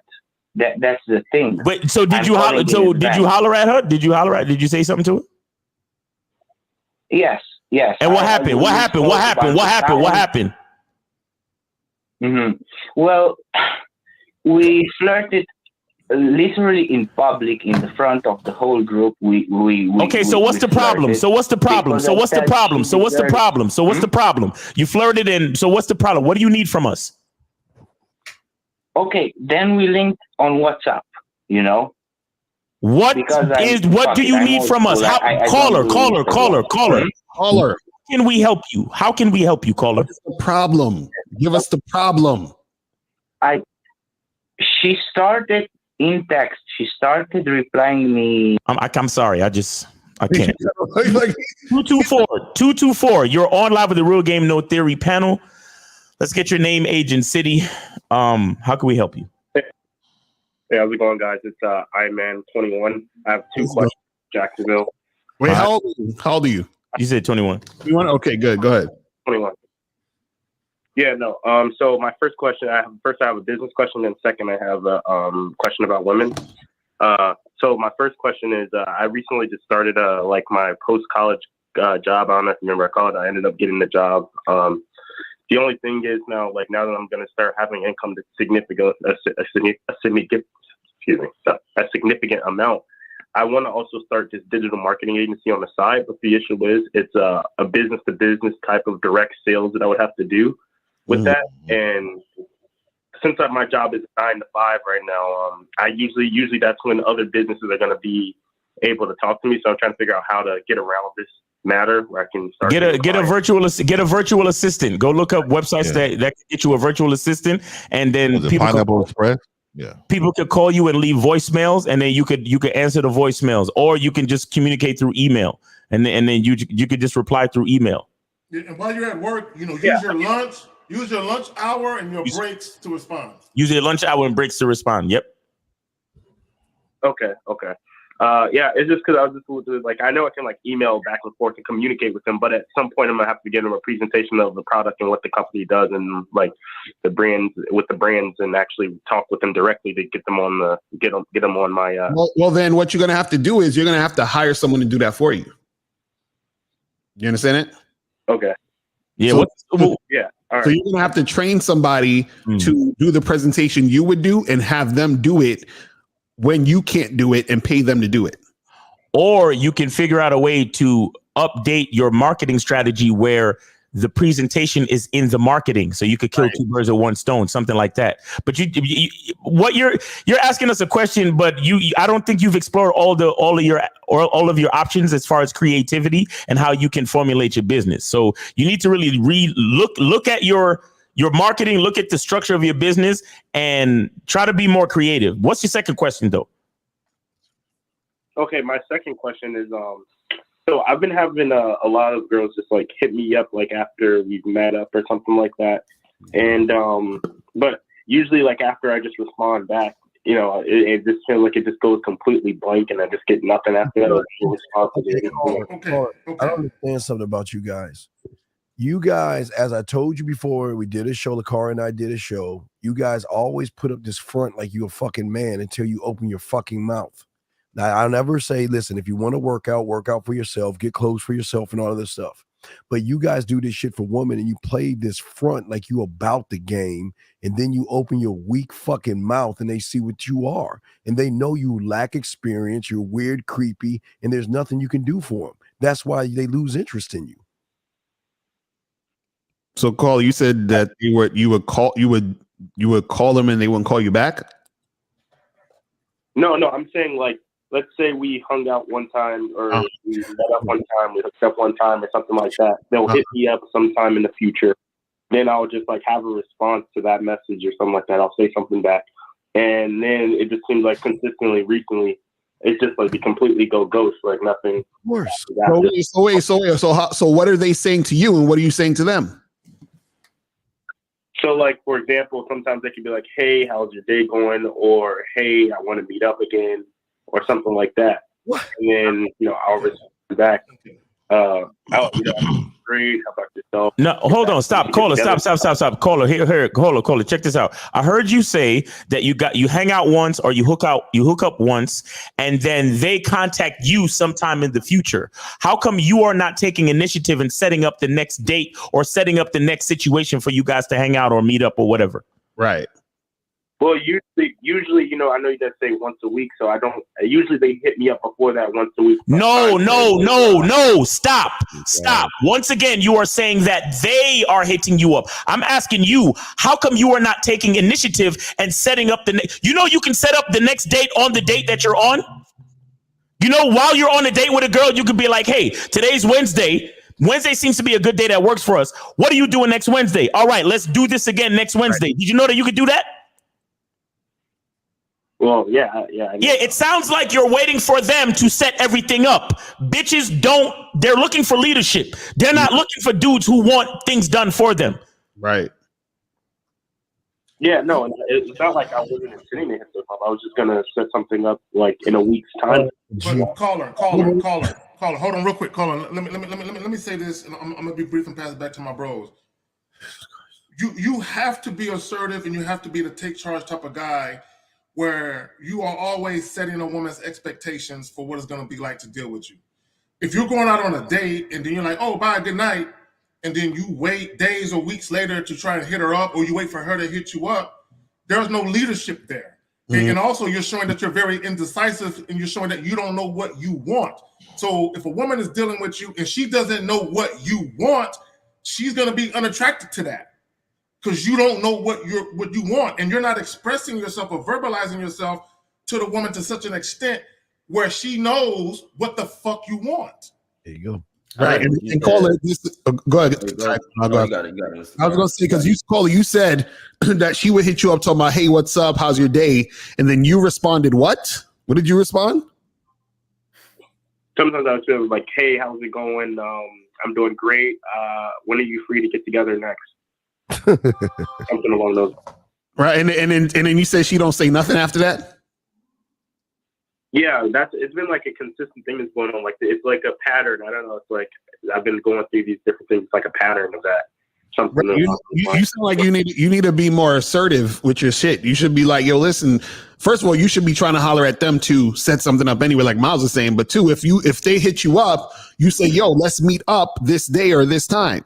Thank you, El. Yo, what you doing Friday? What do you know what I'm saying? Like, let's just do this. So if you see that they're constantly just because the thing is this, sometimes what'll happen is this: the girl will hit you up just to see if you're interested, because she don't know that you are interested.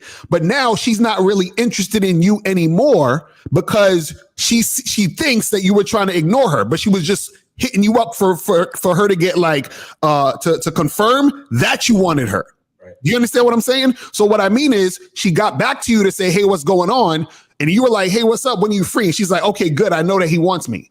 Right. Now I can move on. You see what I'm saying? So she was just setting you up to boost her ego at that point. And caller, you said something. Oh, I know that you guys say once a week. That doesn't mean you got to wait 7 fucking days to hit her up or 7 days to communicate with her. You see her every week. So that means you're setting up the date in between that time. Right. And like I said, you could, while you're on the date, you can, let me tell you what I did on my last date. At the end of the date, I said, listen, we're going to meet up next Wednesday. Look for my text over the weekend to tell you the details of what we're going to do next Wednesday. Now, when you get home, text me, let me know you got home safe. You see how I'm giving her instructions? Right. You dudes... Yeah. Y'all really think these bitches are strong, independent women, don't you? Right. You really they do. That is a bunch of boss bitches out here, right? You really think that there is something that is important about women's empowerment? A woman's empowerment only comes from a man. Yeah. That's a fact. Carl, let me ask you a question. What is the rule of Jill Scott that I always show you? What is the rule of Jill Scott? If you can tell me what to do, you can tell me what to do. But if you can't, you can't. Right. Right. So, okay, you got it right. So, are you telling her what to do? I guess no. No, you're not. There you go. Caller, look, caller, real quick. I know you're about to say something, and I'm gonna be brief. Caller, see, the problem is you're asking women, "Hey, when are you free so we can do something?" She is looking for you to tell her when you're free so you can do something. So instead of asking, "So when are you free to do something?" you can tell her, and I think L and somebody else said it as well.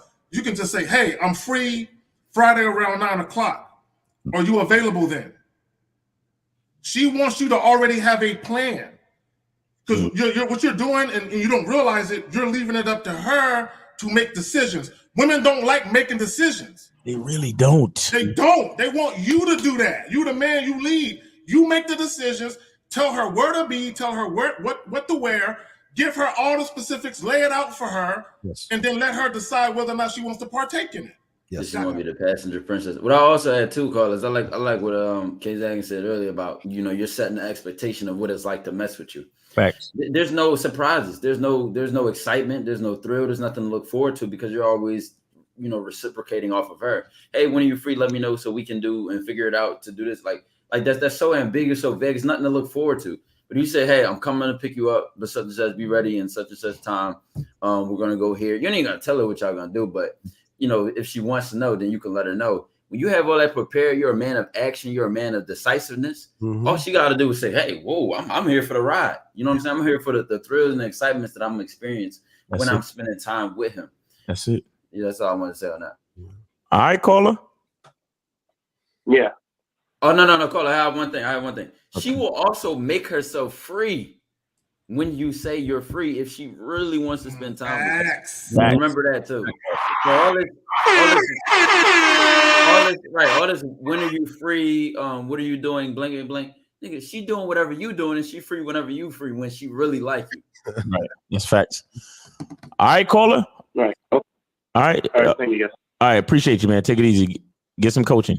Go to realgame03.com, get some coaching. All right, we got 4073. You're on live with Real Game No Theory. Did you call earlier? I think you called earlier, right? Yes, it's David. I wanted to ask if you hanged up. Oh no! I think it got disconnected. No, I hung up. I hung up on you, my nigga. I hung up. Is this the guy that's above average in looks? Yeah, this is above average in looks, bro. We need you to. We was asking you for the problem, bro, and you kept fucking talking real slow. Above average in looks.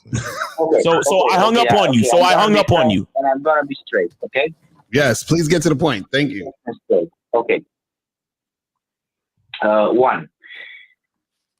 She said. I said. She fucking sounds, bro. Enough if she's not interested. Wait, hold on, wait, Dolls, don't hang up on me yet. So you said this beautiful girl at your college said she's not interested in you? Sorry, can you repeat that? This girl at your college said she's not interested in you. This beautiful woman, she said she's not interested in you. But you're above average.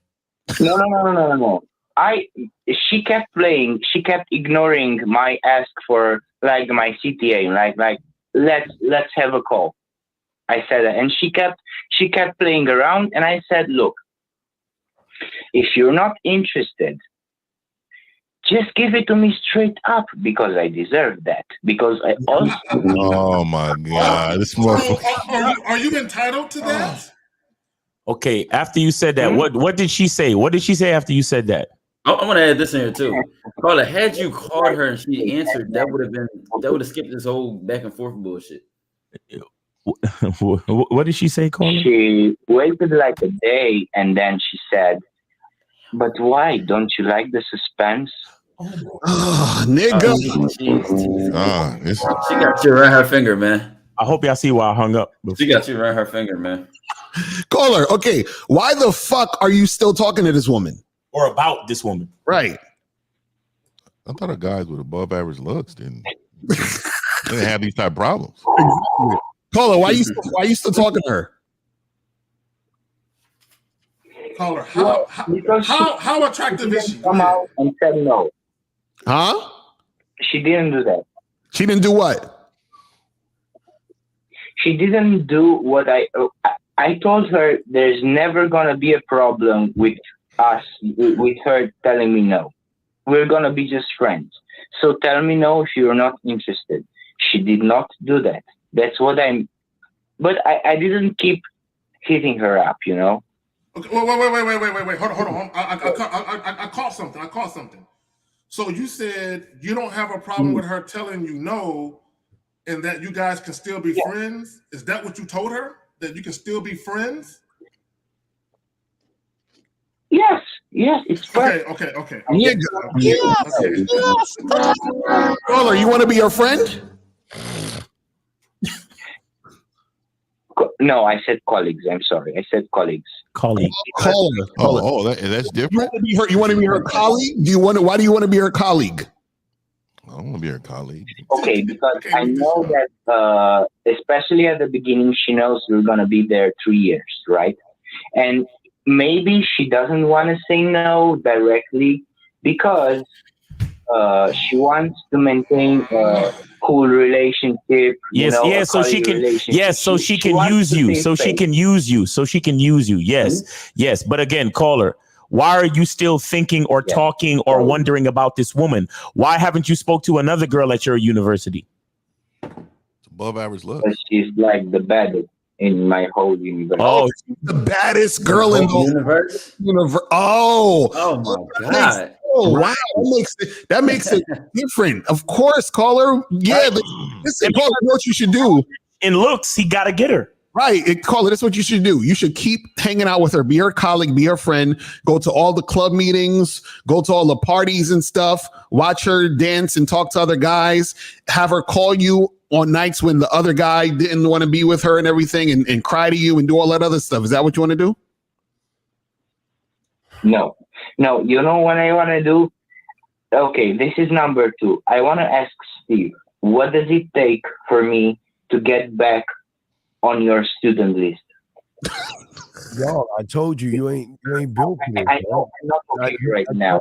I know I need coaching. I didn't say they told you you're not worthy of the information. Listen to me. You're calling women beautiful, dog. You running behind women. You ain't built for this shit, dog. Everybody can't. He's begging. He's begging for the game. Can you repeat that, please? You're cutting up. Just talk to me on the back end, dog. But I'm telling you, I was honest with you and told you this ain't for you. At least I was honest with you. A lot of motherfuckers won't. All right, just hit me up on the back end, man. Don't call me because I'm gonna start off with at least 10 bitches first, and then we can get into it. I just want to say really, really quick. I'm gonna tell you right now. I think you value women entirely too much in your life. Like your whole thought process is way to the left, man. You have no self-esteem. You hate yourself. You don't love yourself like you're supposed to. This conversation shouldn't even happen. Exactly. Like if you really had true game and you really cared about yourself, you wouldn't give 2 fucks about any of this situation. Like this is an issue for you, right? Like this is what they call issues, Steve. This is an issue for you. Right? She is the baddest girl in my university. I have to get her. I don't care what it takes. I have to get her. Hey, caller. I'm the baddest in my caller. You should be saying I'm the baddest in my university. I have to get me. That's the problem. You have to be a fraternity of one, brother, and you're missing this shit. Caller, what are you studying at your university? I'm studying English. English? English. Nigga. Yeah. You're not. Are you going to teach it you going to teach it out there in your country or? Nah, you study shit. That's what you really study. So caller, okay, caller. Okay, so what if this girl tells you, okay, she don't. Okay, do you know this woman don't want to fuck you, right? She didn't say that. No, she did. She said it a million times. He said she didn't say it. Don't you like the suspense? Right. You know what suspense means? She said, don't you like the suspense? Yes, that means I'm not going to fuck you. That's what that means. And if I happen to want some dick one day, maybe you'll be considered.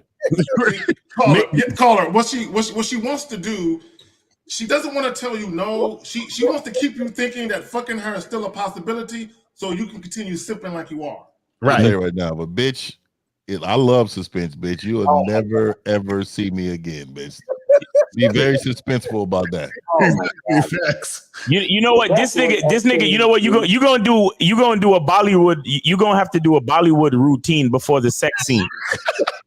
That's what you got to do. He's a hopeless romantic. That's what he is. He's a hopeless romantic. No, hold on. Let me stop misappropriating your culture. Hold on, caller. Let me stop misappropriating your culture. Where are you from? Like, are you Trini or are you a Indian? What is going on? Where are you from? No. I'm from Romania. That's why I have the accent. Romania. You sound they slapping bitches out there. Sound like an East Indian or some shit. Right. They got bitches. They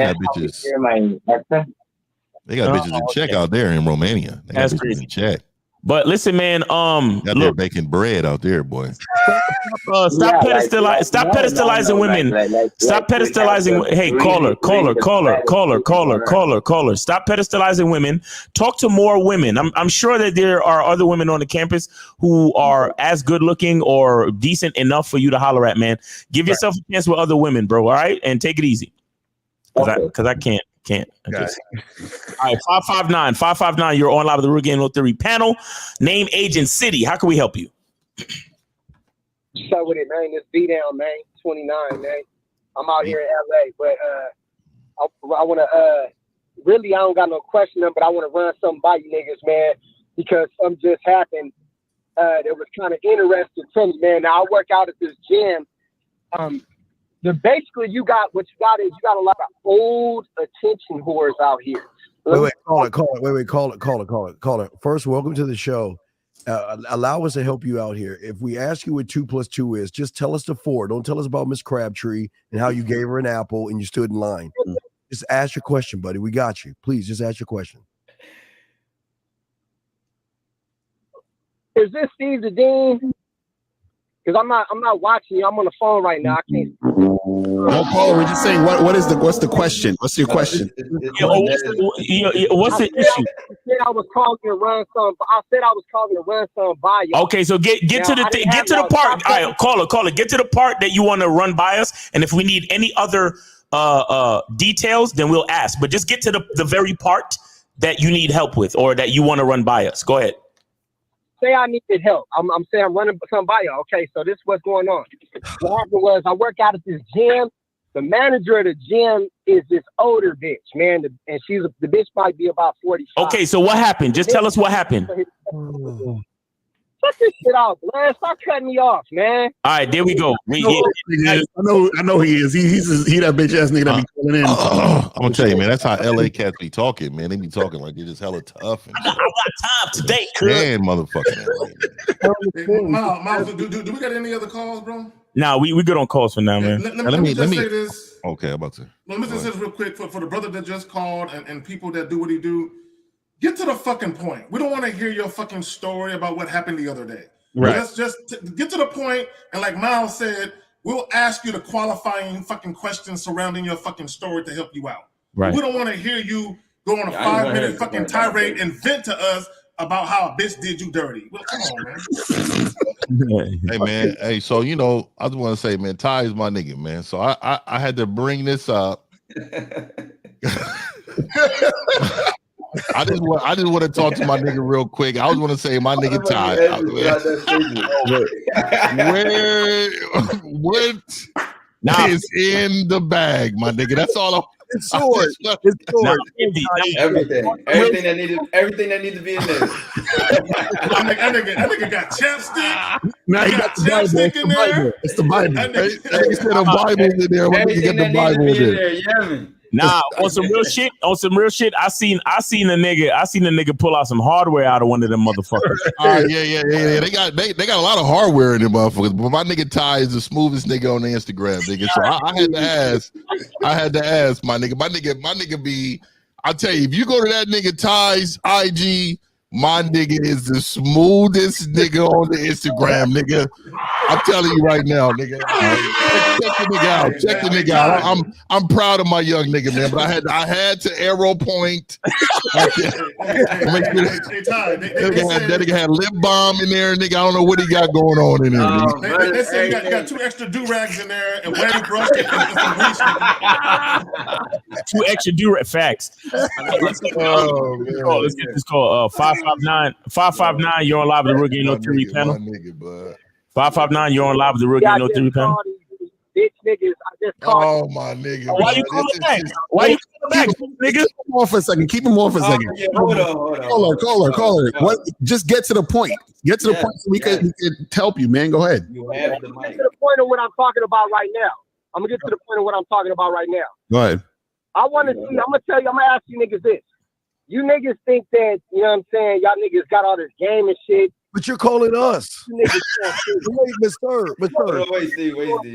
Nah. What happened? What happened with the bitch at the gym, though? What happened with the bitch at the gym? Just tell us that, though. What happened? I'm not even gonna get to that because you none of you niggas on that panel have had more fun. You're talking to us about. Did he say pussy? Did he say pussy? Come on, my nigga. None of the niggas on this panel is as pussy as you. None of the niggas on this panel is as pussy as you, nigga. Where's the players then? So why you calling this nigga emotional, bro? You calling us? Right, us, bro. The nigga is triggered. Game was being chopped up. Yo, game was being chopped up. bitch, pussy ass punk nigga. You calling us though? You called us. Hey, what part of LA you? What part of LA you in, man? What I call faggot ass nigga. Hey, well, you got his number? You got his number? What part of LA you in? Hey, give me his number, man. Hey. Let me ask you, what part of LA are you in? Don't worry about where I'm at. See, that's what it is. See, that's how I know you're not tough. Exactly. That's how I know you're not tough, right? I mean, I know. Don't worry about it. Don't worry about it, my nigga. I know. Don't worry about it, my nigga. Don't worry about it. Talking shit about us, but yet you're calling us to ask about a bitch. Come on, dog. Relax. You were in the gym and you saw a fucking woman calling. You were in the gym.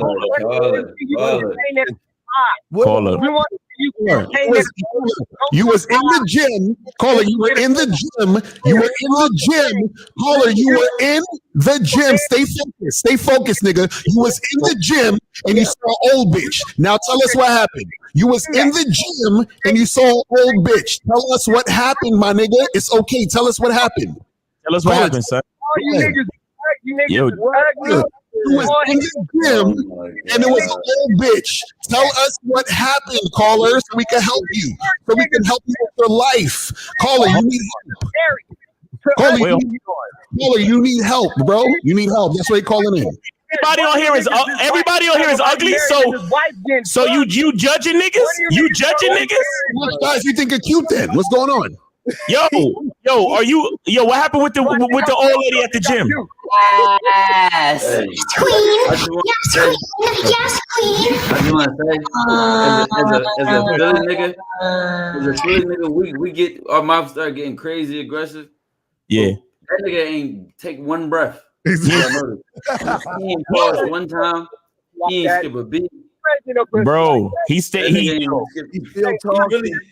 all he do is cardio at the gym. That nigga ain't one. Bitch at the gym. I want to know what happened with the old bitch at the gym. Call her. Finish the story, dog. Finish the story. I didn't know what to do.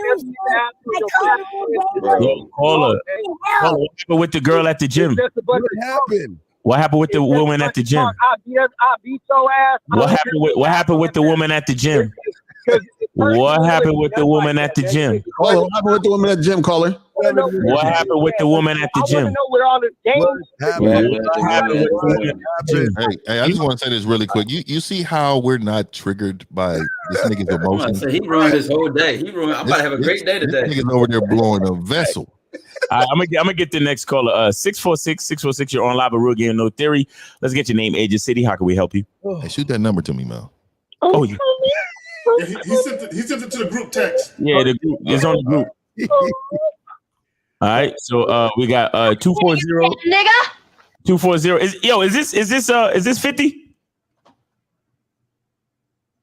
Yo, This is Fred from DMV. Craig from DMV. What's going on with you, man? How you doing, man? How you doing? DMV, stand up. We got to represent us. Go ahead, brother. Right. Yeah. Yeah, I'm sure. How old are you? How old are you, real quick? How old are you? Oh, he hung up. I don't know what happened. Oh man, he got to represent us. God damn it. He thought he was gonna come with something good too. Yeah. I mean, he might call. Yo, 240. Call back, bro. I don't know what happened. It says your call was dropped. I did not hang up on you. Call back, brother. Call back. But damn, man, what's up with homie, man? What's up with homie, man? You won't tell me what happened with the? I know. I want to know what happened with the old bitch at the gym. I do. You know what's funny? No, you know what's funny though? One of his points was, she gets fool's attention, but you're the one remembering a story to tell other people. So you're the one giving her attention. Right, he's the fool. He don't even realize that. You see what I'm saying? I was coming to see where the players was at. I thought game was being chopped up. Yeah. They said I got more. Y'all don't have no pussy, so that mean y'all don't have no game. Right. Pussy don't establish game. You can get pussy. You get pussy in so many ways, brother. Exactly. Right. That's amazing how when men say that, like they really just what they're saying is women validate them. Exactly. So you ain't got this, then because women validate me. So if you don't have these many women, right? No, a lot of these niggas feel like their existence is meaningless unless they got a bitch on their arm, bro. Mm-hmm. A lot of these niggas feel that way. And let me just say this about the title about how there's no such thing as man issues, and a lot of males feel marginalized. This is why SYSBM, Passport Bros, MGTOW, Red Pill, Black Pill. This is why they all exist, because they all feel or have felt marginalized. Yes. Like they were insignificant to one degree or another. And my thing is this is the reality of it. If you feel like you're insignificant, it's because you are. It's not because of a woman. Right. It's because you are. Because if you feel like you've been marginalized or you're invisible to women or you're unimportant, it's because you have made the validation of a woman more important than you. Right. You're not important to you. How could you ever be important to a bitch when you're not important to yourself? Yeah, that's right. All right, 240 coming back. 240, you coming back, man. Real game, no theory, man. Name, age, and city. Well, you already got it, right? DC. Yeah, we already got it. Yeah, DC. How old were you again, real quick? That's up, nephew. Oh, that's just 50 now. This is a whole other... Oh shit, my bad. What's going on, man? What's going on with you, man? What you got for us today, 50? How y'all doing today? Now, I just want to ask Mr. 1950 something, because he was on a dope ass show the other day. This brother AM or something. Right. I just wanted to know. He had mentioned something. You had mentioned, Mr. 1950, that you were very adamant about these rappers that's going out, on the day they were selling dope, and now they made it. And they coming back in the community and they giving out turkeys. And you had mentioned that you were violent back in the day. And I just wanted to know, what is the difference between them and you as far as the actions today, as I guess as you could say, as they are getting their shit together and redeeming themselves? Can you get some more clarity? Yeah. So let me clarify that too. So being violent doesn't necessarily mean I was violent to groups of people, right? The lives I disturbed more normally was in my presence at that time. Somebody was saying something crazy, like I would overreact and bomb on them or something. You know what I mean? Just beat them up real bad. You know what I mean? See, one thing about dope dealing, and see, people don't understand, but that changes so many people's lives. The mothers leaving kids, the fathers leaving the home.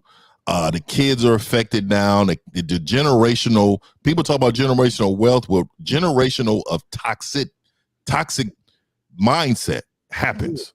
Yes. So what I'm saying to you is these men that you're praising are killers of millions. Yeah. There's no difference in Bloods and Crips, right? We know what they do. We know how they do it. They terrorize the communities. They adopt the very young, the weak-minded people in order to be involved with the toxic mess. We as men can never praise those who giving turkeys out, right? Because what you're saying is it's okay for me as a young person just to rob and steal, take away from the community, and then when I finally give turkeys back, you want me to forgive what you have done. That's not how it fucking works.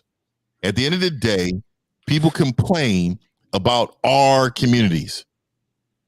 We praise negativity in our communities. We praise individuals who give you turkeys and have them speak for us publicly as if they're doing something for us. Right. They've done nothing for us. And we need to start praising the teachers in the communities. Yes. The leaders in the communities that's helping change life, healing some of these people therapists that's talking to these individuals. The mom to take on 12 kids in their house is not even hers because of the what the drug has done for the community. The fathers that these stepdads you guys are talking real bad about or calling them suckers and simps, but they out here helping young men grow up, women grow up to be honorable citizens. These people who are adopting kids in the community, I can go on, man. But at the end of the day, the difference is in my presence, I was violent as an individual. But as a whole, they destroyed decades and decades of human life. Exactly. There's no forgiving that, bro. There's no difference between those men and Dahmer. There's no difference. Yeah. There's no difference. They killed many, and we're accepting them in our community as leaders. We fucking see guys like fucking Jay-Z put on a fucking pedestal, dope dealing in the communities, killing others. Puff Daddy's fucking speaking out. I can't believe the ignorance. It's no difference than we seeing losers fucking be around losers in this community. Preach. There's no fucking difference. Yeah. We have to accept the bare minimum in order for us to say, oh, they're fucking giving back and they're changed their life. What a great rags to riches fucking story. No, the real people who daily affect change are the ones we should be praising. Look at other people's community. They don't fucking Kid Rock is not the leader of the white fucking community. He's fucking not. Right. And that's a reason. It's methodical. Facts. Nah, real shit, man. Real shit. Real shit. And the shit is, turkeys is made for family dinner. So what the families that fucked up, but you giving them back turkeys for, and now the family's broken. You see what I'm saying? So I'm with you 50 on that. But shout out to my dude King Dre in the building. What's going on? That's my guy. That's my guy, man. What's up with you, bro? That's what's up. Yo, so 50 fits well. 50 fits well. I just want to thank go ahead. 1950 for that because I'm in the same mindset as far as community. I've never been, arrested. I grew up in Harlem on 125th Street in the 70s. So shout Harlem. I got it. I got an iron ass, but it's like today when I see, what you said, even back in the 80s and the 90s, these kids are now in their 30s and 40s, and I'm watching them and I'm saying, well, maybe they can change, maybe not, but I get what you're saying.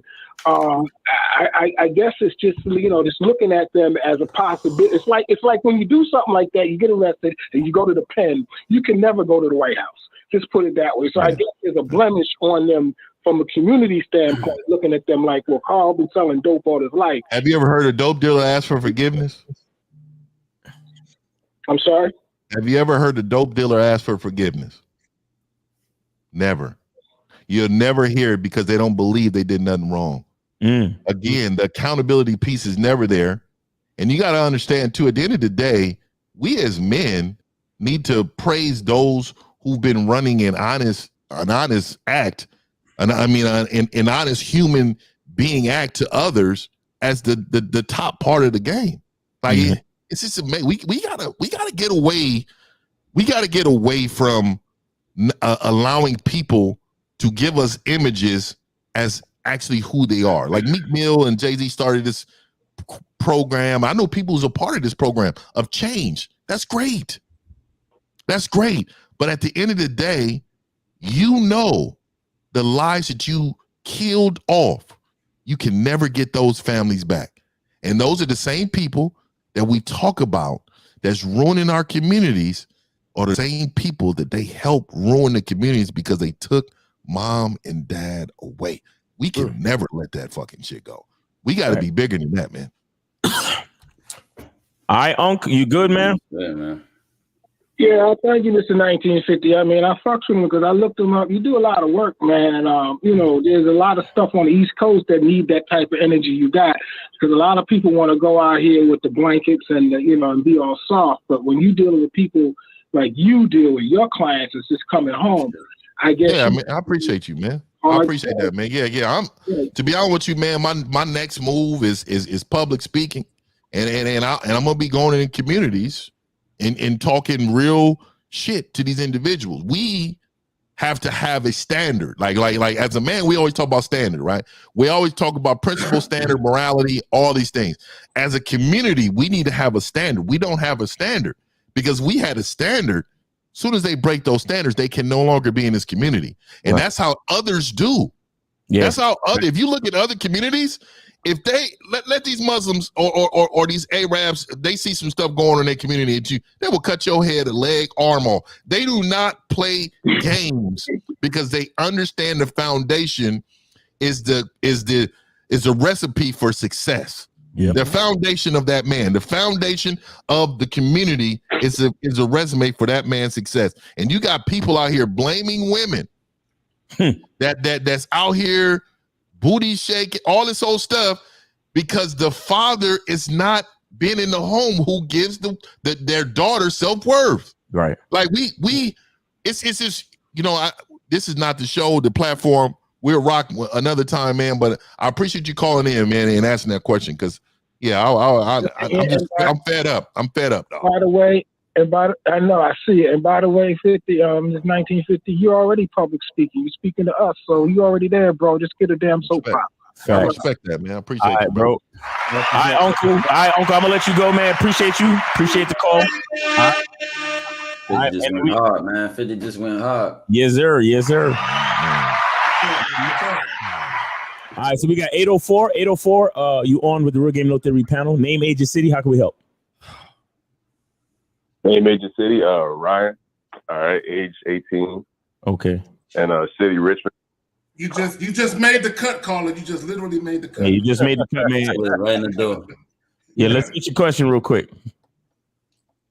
Hey, so basically, I really like watching y'all, right? So I just wanted to have a question to ask you, just so I could hear y'all like perspectives and stuff like that. So, like, how do y'all feel about pursuing like females that aren't really interested at first, but like want to know you? Sir, pursuing interested first? Yes, sir, man. I don't know what that is. Okay, young man. When young man, listen, young man. When you have game, we don't pursue shit. The fuck? Why would I pursue if I'm the fucking opportunity and she's the option? I don't pursue shit. I just position myself to show her why she should be fucking me. So you got it all wrong about we don't pursue shit because we're too busy pursuing ourselves versus pursuing these fucking women, sir. So please continue. Well, let me add this, caller. Right. So your mindset. Hold on, real quick, and I'm gonna give it back to you, caller. Your mindset should be: I know there are women out here that don't deal with real men, and they don't have experiences that's memorable in a positive light. Let me offer that. And like Steve said, you're positioning yourself. You're offering a woman something that a lot of women don't get enough of, and that's a real man. So all you're doing is offering your services, basically. Even on top of that, caller, what you're essentially saying is that you should do different things based on how much the woman likes you. I'm the same guy if she's not on my dick at all. I'm the same guy if she's obsessed with me. I'm not really changing myself based on how much her interest is. You know what I'm saying? The moment you start getting into putting more effort in, now you can recognize that this woman's low interest, medium, high interest, or whatever the case may be. But you don't want to really get into those details. You want to get into the actions that you want, the results that you're trying to get. Right. Again, if you offer opportunity to spend some time with you, to get your number, to give her your number, etc., she takes it or she doesn't take it, it is what it is. I'm not really getting into, you don't want to just get into that, all that, the nitty gritty of it. Yeah. You start working too hard, you start doing too much. Okay. So let's say you got like you mess with two females, right? One's on, like y'all talking, and one's on your dick and one's not. Like you just throw away the one that's not on your dick and just Yes. So how is she not on your dick? Hold on. How you talking to her and she not on your dick? Like, what do you mean you just talking? You mean you literally just talking? About what? Shit. I mean, like you trying to get to know her and shit like that. Get to know her. Why? Get to know her. Why? Why do you want to get to know her? Why? What's the purpose of that? All right.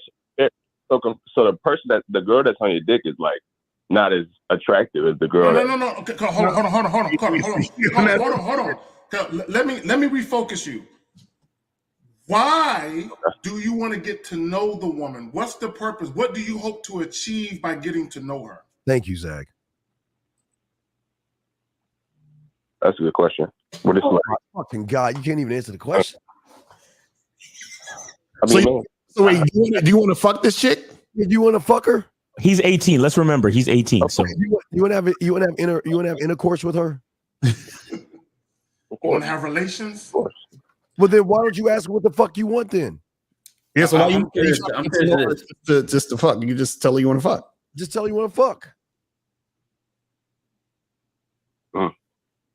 Straight up, and that's like imagine. And Carla, where do you see the difference in she not being on your dick? What does that look like? What are you saying about it? Oh, so like one girl would be calling me all the time, texting me back as quick, like you know what I'm saying, and other but like text back like late or like wouldn't. That don't mean nothing. That don't mean anything, bro. That don't mean anything. But then, Carla, I got women I do not text for weeks. Carla, I got women I text like once a week, and when we link, that's it. I don't complain how often we call, text, talk. I don't give a fuck. But remember what he said, Ty. He said this was the one that calls him a lot is the average one. The one that he's as good looking, he's giving him any play. Oh, I ain't hear that part. Yeah. So you're not getting anything at all from the other woman. Nah. Like so then why don't you find another woman who's as attractive as her that's gonna treat you like the average chick is treating you? And also notice this, Mr. Lucario, you didn't put it in your shoes to provide the opportunities. You said, well, this one calls me and texts me fast, this one doesn't. How are you creating opportunities for her to be on your dick? Why isn't he treating her like the average chick? That's what I like to know. Thank you. Why are you treating the good looking one special, sir? I don't know, like precious. What makes her attractive? Her weave, her eyeliner, her blush, her mascara. What makes her attractive? Just like your face and her body to me. I mean, I don't know. Like I don't even know. Personality, and she's always. But listen though, like the attractive girls, like she got like work. She always working on herself and shit like that. Like focused on college. So I'm like, there ain't too many females that I've met. Like focused on work and like college. Okay. Caller. I see what you're doing. You're enamored by the chick. You're admiring her. You're pedestalizing her. You're like, oh my gosh, she's the holy grail of bitches, bro. She's just a female, bro. Look, let me ask you a question. Are you having sex with either one of these women? The one that's highly interested, yeah. Okay, so the good looking one, how long you been talking to her? Only for like 3-4 weeks. 3 or 4 weeks. Wait. What are you talking to her about? Ain't you trying to fuck? How come you're not fucking? What the fuck? But she's always saying like she's doing work or something like that, which is obviously a red flag. I told you they'll make time. She just caller. Let me ask you a question. Do you understand that the time that you put into calling her and then her telling you, hey, I'm busy, I'm doing some work. You know that same phone call, you could have hollered at another bitch? Right. Like, you're right. Like what city 100%. You say what city you in again? I don't even know the city. Richmond. In Richmond, Virginia. God damn it. What are them sisters? Nigga. So you wasting 3 fucking weeks talking to this bitch when you could have been hollering at other ones in Richmond, motherfucking Virginia. He has no self-worth. Bro, I don't give a fuck. If you wasting any time hollering at a bitch that's not responding to you, you a dick. You're a fucking idiot. Let me ask some questions. So the average girl that you smash, how long it took you to smash? Like 2 weeks, to be honest. 2 weeks. Damn, this dude be doing a long game and shit. So if it took you 2 weeks to smash, why are you waiting more time for the other chick? Exactly. Oh, we know why. We know why. No, caller. Listen, if your game was tight, let's just say you the type of nigga that give bitches 2 week notice. This quote unquote pretty bitch that you so interested in, you would have stopped talking to her 7 days ago. You get what I'm saying? Right. Yeah, I do. Right. Damn, man. But we got to remember he's 18. Caller. You're 18. You're still young. Now, when I was 18, I was way ahead of where the fuck you at. But this is what I would say to you. No, bro, you're a late bloomer. You're a late bloomer. But it's cool. And I'm not talking about you're a late bloomer as far as fucking. I'm talking about you're a late bloomer as far as understanding. This is what I would say to you. When a woman is sexually attracted to you, she makes everything easy. Bro, it's so easy, you question whether or not this shit is for real. Like, goddamn, this shit is right. Put this shit all in my goddamn. Sometimes it's unbelievable because it's so easy. You're like, I ain't even have to really spit no game. I ain't have to say nothing, and she just put it all on me like that. Right. Real quick, this woman that the guy she's fucking, you know what he's doing?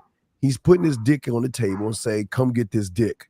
And if you ain't got no time, don't waste my motherfucking time. You're dismissed. And I bet you should be knocking on his door. But exactly. And are saying you're coddling her, you even cutting her fucking bread and making dinosaur shapes and shit, trying to make her feel safe and warm and cuddly and shit. I don't understand you surface dwelling motherfuckers, but you know, and she fucking right. But see, I understand you got the disease called the modern male, and we've got to find cure for it because it's worse than COVID-19. Yeah, Steve. I always and on top of that to say like, call it. Don't sweat her, don't press her, don't try to force nothing. Like I really just let that shit go because there's been chicks like that with that where ain't nothing kick off immediately. You fucking around, hit that shit months later randomly, not even by pressing, not texting her every day. You might not talk to her for months. Right. She still might watch your social media, pay Yes. attention to what you got going, whatever, and then try to pop her way back in. Yes, and whatever. But I don't press it, bro. Like let her be, let her whatever. You know what I'm saying? Yeah. Be like, hey, I'm gonna get pretty busy too in the coming weeks and months. So if you feel like it, reach out and then leave her the fuck alone after that, man. Next time you text her that shit and then leave her the fuck alone. You hear me? Right. And stop liking all her pictures. I know that's what you're doing. You got one more question. Go ahead. So like, I already know your answer, but I'm still asking. So it's like, how do y'all like throw a girl away like that? That's like, what. Do exactly what I just told you. Do exactly. He said they throw a girl away. This nigga say throw a girl away. No, wait. Call it. You're not throwing her away. She's going on the bench. Right. She's going on the bench. She's not cut off. Y'all not gonna hate each other and all that. She just on the bench. Did hold on. Oh, we got little Steve. We got little Steve in the motherfucker good, man. We got little Steve in the building, man. What's good, What's up, youngin? What's up, youngin? I thought that was a filter or something. I was like, yo, caller. Like Steve just got 30 years younger, man. Yeah. Caller, listen, man. You don't throw no girl away. If she acting like she's not interested, you just be like, hey, I'm about my business. If you change your mind, you got my number. That's all you say, bro. And then you keep. Caller, Steve's son is here. You want to ask Steve's son a question? Go ahead, y'all. Like, we all the same. We all near the same age, type shit. I didn't hear what you said. Say it again. Steve's son is here. We all near the same age. You want to ask him a question? Steve's son. Yeah. Hello, I'm Brian, Steve's son. Heard there was something about some young girl. I'm 22, so I'll offer, I guess, my worldview. He said one girl not interested. He said one girl not interested, and she not texting him back fast and calling him as much as the other girl. So Brian, how would you handle that? How would you handle that? Carla, that's the situation, right? Yeah, but like the girl that's like less interested looks way better in my eyes compared to the girl that's interested. Looks wise. So he's saying the girl that's not interested in him is the hotter girl. That's it. He crying over it. Well, all right. So what's got you wanting to even entertain this other girl who's hitting you up, but you're not really attracted to, or at least not as attracted to? All right. So like the girls that I've talked to, like they don't really have like a plan for their future and nothing like that. They just be around. Like the girl that basically is least interested in me. She got like everything going on. She got a job. She's working on college, shit like that. So I just thought like that's like attractive to me when like a girl like is working on her shit and stuff like that. So that's why I'm trying to like pursue that one. He lying. He don't care about that shit. He don't care about that. Nigga, you said it was the looks before. You said it was the looks, homie. Yeah, I did. But now I'm saying both of them because like I forgot. But caller. Here's the issue though. Here's the issue. Because you said that the more attractive woman, she has things going on. How does what she got going on benefit you though? I don't know. I just find it attractive that like, cause I be on my shit too. So it's like if I find another girl that's doing on her shit. Bro, call. Check this out. If I was fucking with a chick who's a millionaire and she didn't want to spend no money on me, I don't give a fuck that she's a millionaire, bro. Right. I'm just saying. Yeah. I think I'm about to be getting kicked off here, but I think you should be going where you're getting attention back, and if you're just wasting all your time with her, even though you've got like this goal, like, oh yeah, she's got herself all worked out, I want that. If she's not giving you any attention back, you're wasting your time. Exactly. That's it. Exactly. See, that's what we talk All right, bro. Peace, man. It was a pleasure. You guys have a good one. Good to meet you, Brian. Good to meet you, bro. Meet All you right. guys. All right. Caller. You good, man? I'm about to let you go. What's good? Oh no, I'm good. I just wanted to like hear y'all. All right, and you kind of young. You kind of young, so I would suggest you go to realgamenotheory.com and get with one of us for some coaching. All right, and we appreciate you. Thanks for sharing your story. Have a good day. You got any more calls, Miles? Yeah, last call. This is it, man. 857. You're on live with the Real Game No Theory panel. Name, age, and city. How can we help you? What's going on, panel? Respected panel, my name is Shaughnessy. I'm 24 and I'm from Boston. All right, what's up, man? How can we help you? Good. What's up, boss? Just a quick question. So basically, I gotta tell you a little backstory, but it's just a quick question. Oh my God. How I charge this girl. So I just want to know if this girl disrespecting me, because basically I've been vetting her for like the last 5 months or whatnot, and she asked me what are we. I told her we're open, and as soon as that, this bitch took she's in Florida. She's in Miami right now. She went like as soon as I told her we open, she went to Miami, and basically now she hasn't even hit me up since she's been out there. She fucking. Yeah. So what's the issue? What's the issue? My issue is like as soon as I tell her we open, she just go to Miami now, and she's gone. Hey, hold on. Let me ask you a question. How long have you been with this woman? I was at her for like 5 months now, 5-6 months. Okay, so y'all was just seeing each other. You're not boyfriend and girlfriend, right? Facts, yeah. Okay, so if you're not boyfriend and girlfriend, it's automatically open anyway. So you don't even need to say it's open. You know what I'm saying? Because it's automatically open. So if she go off to Miami and she doing what she do, then what's the issue? The problem feel like he feel like she doing it to spite him, like to disrespect him directly. Well, here, let me say this. And I'm gonna pass it back to the caller and to the gentleman.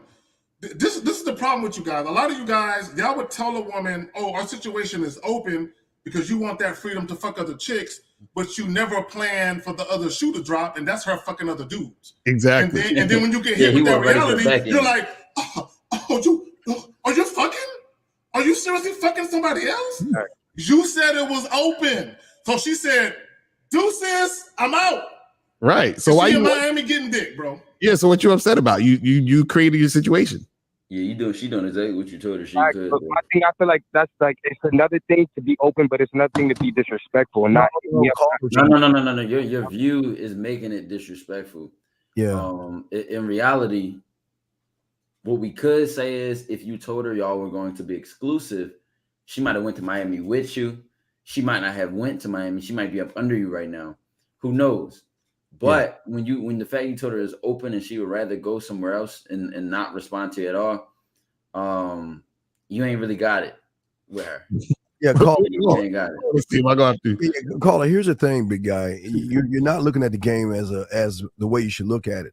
You should let her go to make her come back to see what she's missing out on. Mm-hmm. You should let her go to Miami. You should pick out her swimsuits or dance wear. Let her have a good fucking time.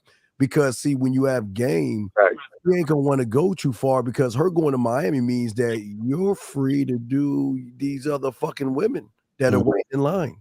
And they will think twice about going to Miami. Or if she goes to Miami, and if you know what you're doing right, she's gonna miss you and want to come back. Never hold. See, y'all guys want to handcuff these women and you want to hold them down, and y'all act like women don't want to fuck. You act like women would sit in the ivory tower and shit and just knit all day. If you ain't fucking her, she's gonna look for someone to fuck. So wait, let me ask you a question. So what part of this is you feel is disrespectful? The disrespect really for me, it comes from like her going out there and not going out there, but her basically being out there and not hitting me up one time, or just like she left like and didn't say nothing. Did you call her? Did you call her? Did you try to text her or call her? I have not called her since she told me she was going to Miami. And that was like 2 days ago. Okay, so wait. So you didn't call her either. So you being disrespectful?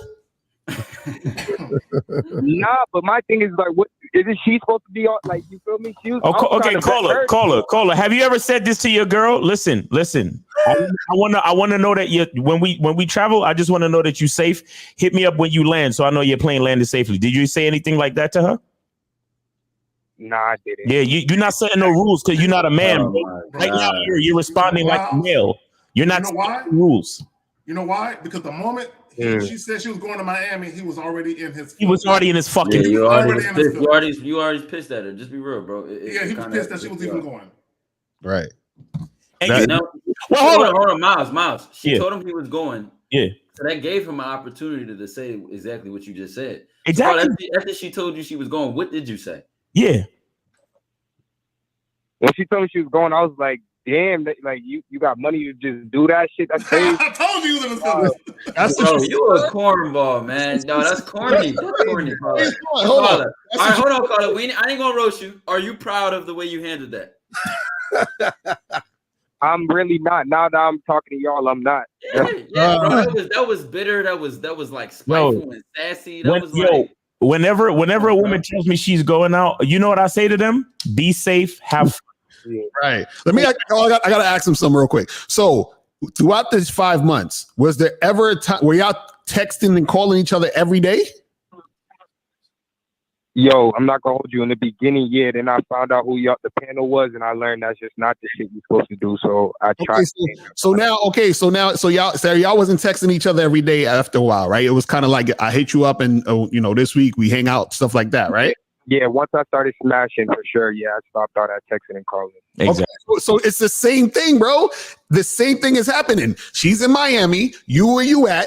And it's just only been 2 days. Yeah, I'm sure y'all had 2 days where y'all didn't call each other at some point. We're correct? Yeah. Right. You just mad because she in Miami getting dick. Exactly. He mad that this is she called him and he heard this. And let me also say this to the caller. See, when you found out she was going to Miami, you was already giving her the 3rd degree.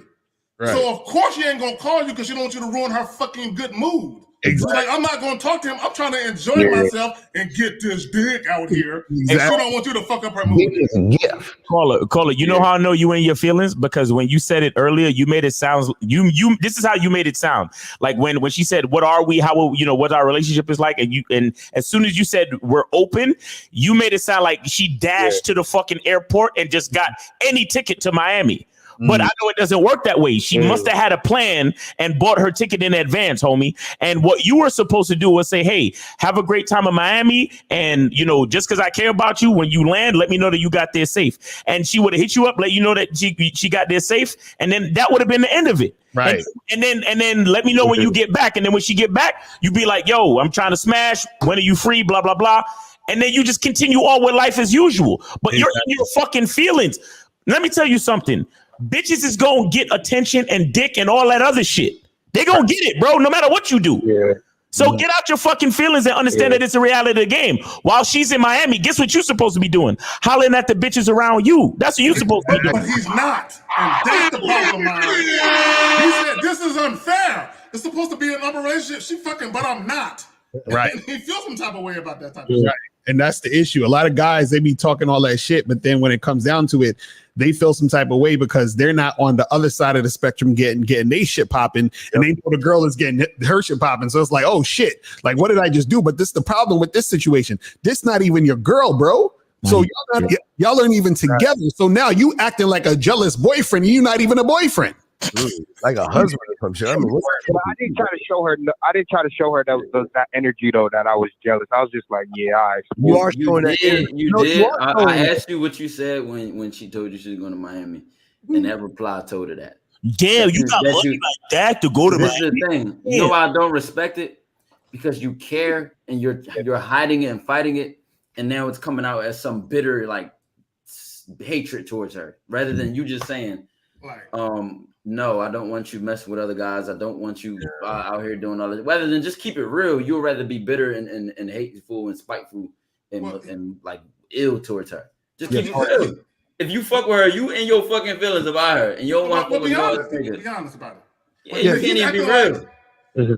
He's acting like that she's doing him dirty. And no, she's just doing her, bro. She's doing what she wants. You told her she can open, she can do whatever she wants, and she did it. And you said, oh, well, enjoy yourself. Like, come on, bro. Do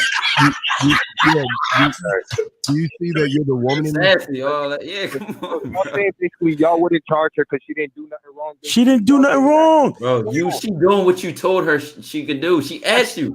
This is the thing, Miles. This we don't realize. She asked you. Right. And then did it. Right. You see what I'm saying? You see the difference, Carla? Yo, the only way the disrespect would have been, I'm gonna do what I want anyway. She said, "What are we?" So I can understand the boundaries and the respect between us, and what is right or wrong depending on what we are to each other. Facts. If I'm your girlfriend, there's certain things I will or will not do as your girlfriend. If I'm open and we are free and there's nothing beyond that, then there are things I can and cannot do. You see what I'm saying, Carla? Right. The only way you charge her caller is if when she come back, is if when she come back, she start acting different. Right. Exactly. Meaning that when she come back and you hit her up to smash or meet up or do what y'all usually do, and she start acting funny, then you could be like, "Yo, what's good, man? You went to Miami and now you acting all funny. You know, I might have to charge your ass." You feel me? Like that's the only way. But I bet you when she comes back, this feminine motherfucker, well, what'd you do? Yeah, what did you do? Who was it with? Yeah, why didn't you call me? And how big was his dick? How many bodies did you put on in Miami? Come on, man. That's how you sound. Oh, you sound like a fucking woman. Call her. There's a good chance her pussy might be sore, so she might not want to fuck you right away. I'm just throwing it out there.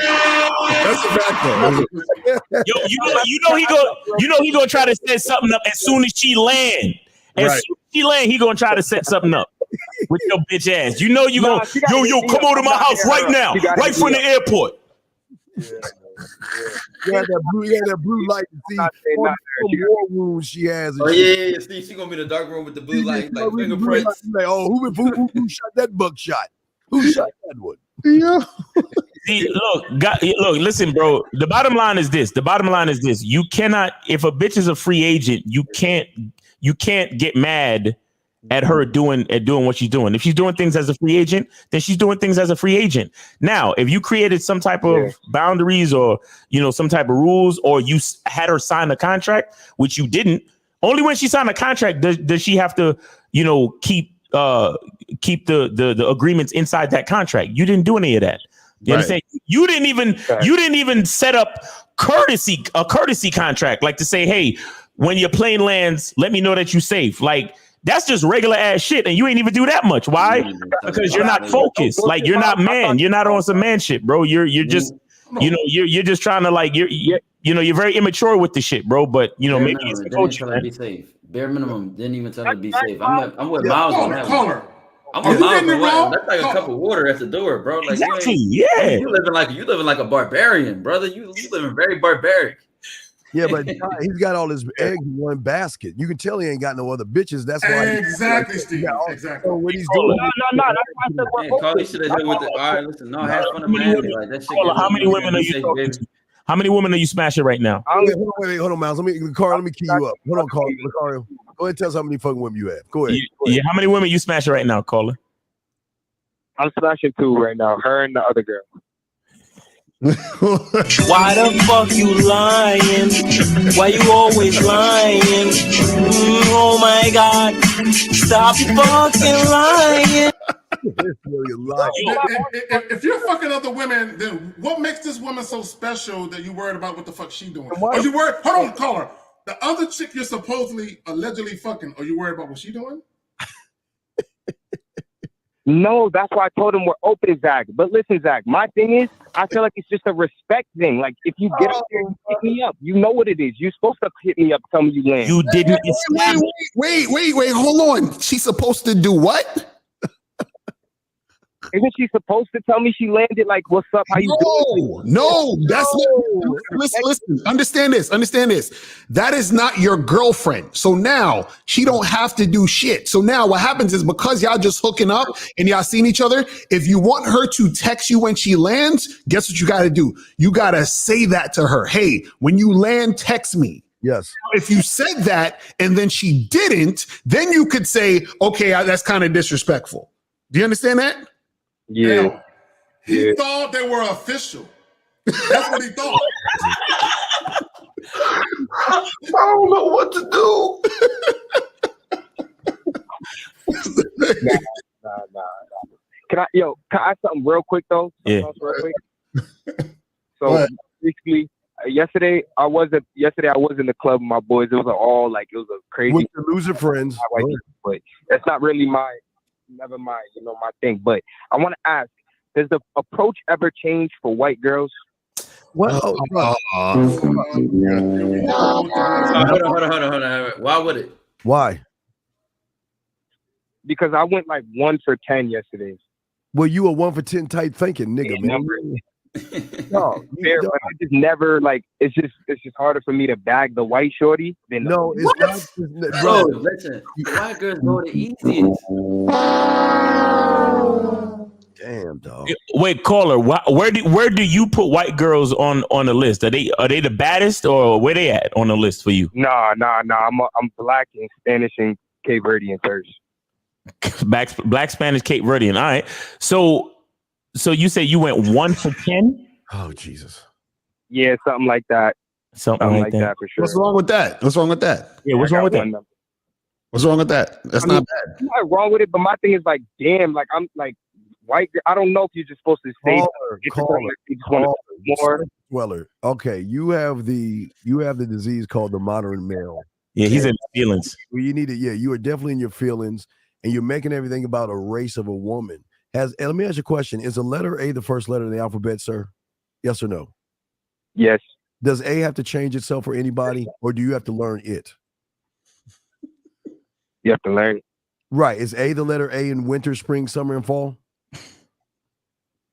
Yeah. Does it mean if the woman is black, white, green, or orange, is the letter A still A, sir? Yes. So then why do you okay, what is a light bulb moment? What am I trying to tell you? It's like B letter A, nigga. All right, call it. Yo, I'm gonna let you go, man. That's it, man. We on analogy, man. Appreciate you. Hope your girl come back from Miami safe and sound. All right, take it easy. Don't try to fuck her right away. Give her a couple of days to put an ice pack on her shit, nigga. Yeah, we good on call. Motherfucking air out a little bit. Yeah, it's 2:30, so we going. Yeah, y'all niggas, bro. Look. The Eagles gonna play later, so I gotta watch the winners play. These niggas is trying to be you, L. I want an open relationship. I know that's right. But these niggas ain't prepared for the chick to buy an outfit that she never wore for him before. They ain't prepared to where the chick wear her hairstyle different for another nigga they never seen before. They ain't prepared for a chick to be more excited about fucking another nigga than them. They ain't prepared for the reality. You know what the funny part is that a lot of these dudes don't get this. If you worried about what your chick is doing, you should not be in an open relationship. Because the reason why I'm never worried about what my chick is doing, because I'm always focused on me. You understand what I'm saying? So what happens is that I'm too busy doing my shit that I want her to be doing her shit. So that gives me more room to do my shit. You see what I'm saying? So a lot of niggas don't understand that. You see what I mean? So a lot of dudes, what they do is they're on this thing where I want to fuck a bunch of girls, but I don't want none of the girls I'm fucking to be doing nothing else. And they can't even do that because they can't even deal with one woman and manage her correctly. So how the fuck you going to do that with multiple women? And the thing is this, if you like sex and you want women who also like sex because that's how they're going to fuck you, right? That means you need a woman with a high sex drive. If you thinking that you're going to be fucking a bunch of women and they only going to be fucking you, that means that the chick's got a low sex drive, which means you ain't going to get no sex from them like that anyway. So you can't have it both ways. Either you're going to be the nigga that's fucking a bunch of women, right? And you say, okay, if we going to be open, this is what it's going to be. Or you also have to stay your ass on some monogamous shit. And that's it. He means be the letter A. Exactly right. All right, guys. Listen, go to realgame.notheory.com. Get with one of us for coaching. Shout out to all the callers. Shout out to everybody in the chat. Man, it's just lovely how the callers always end up like exemplifying the topics, man. It's crazy, right? That's a fact. Crazy how it happened. Even the very first caller exemplified that shit. But again, appreciate everybody for being here and check us out next Sunday, 12 noon. God willing. Let's get it. All right. Peace out. Peace.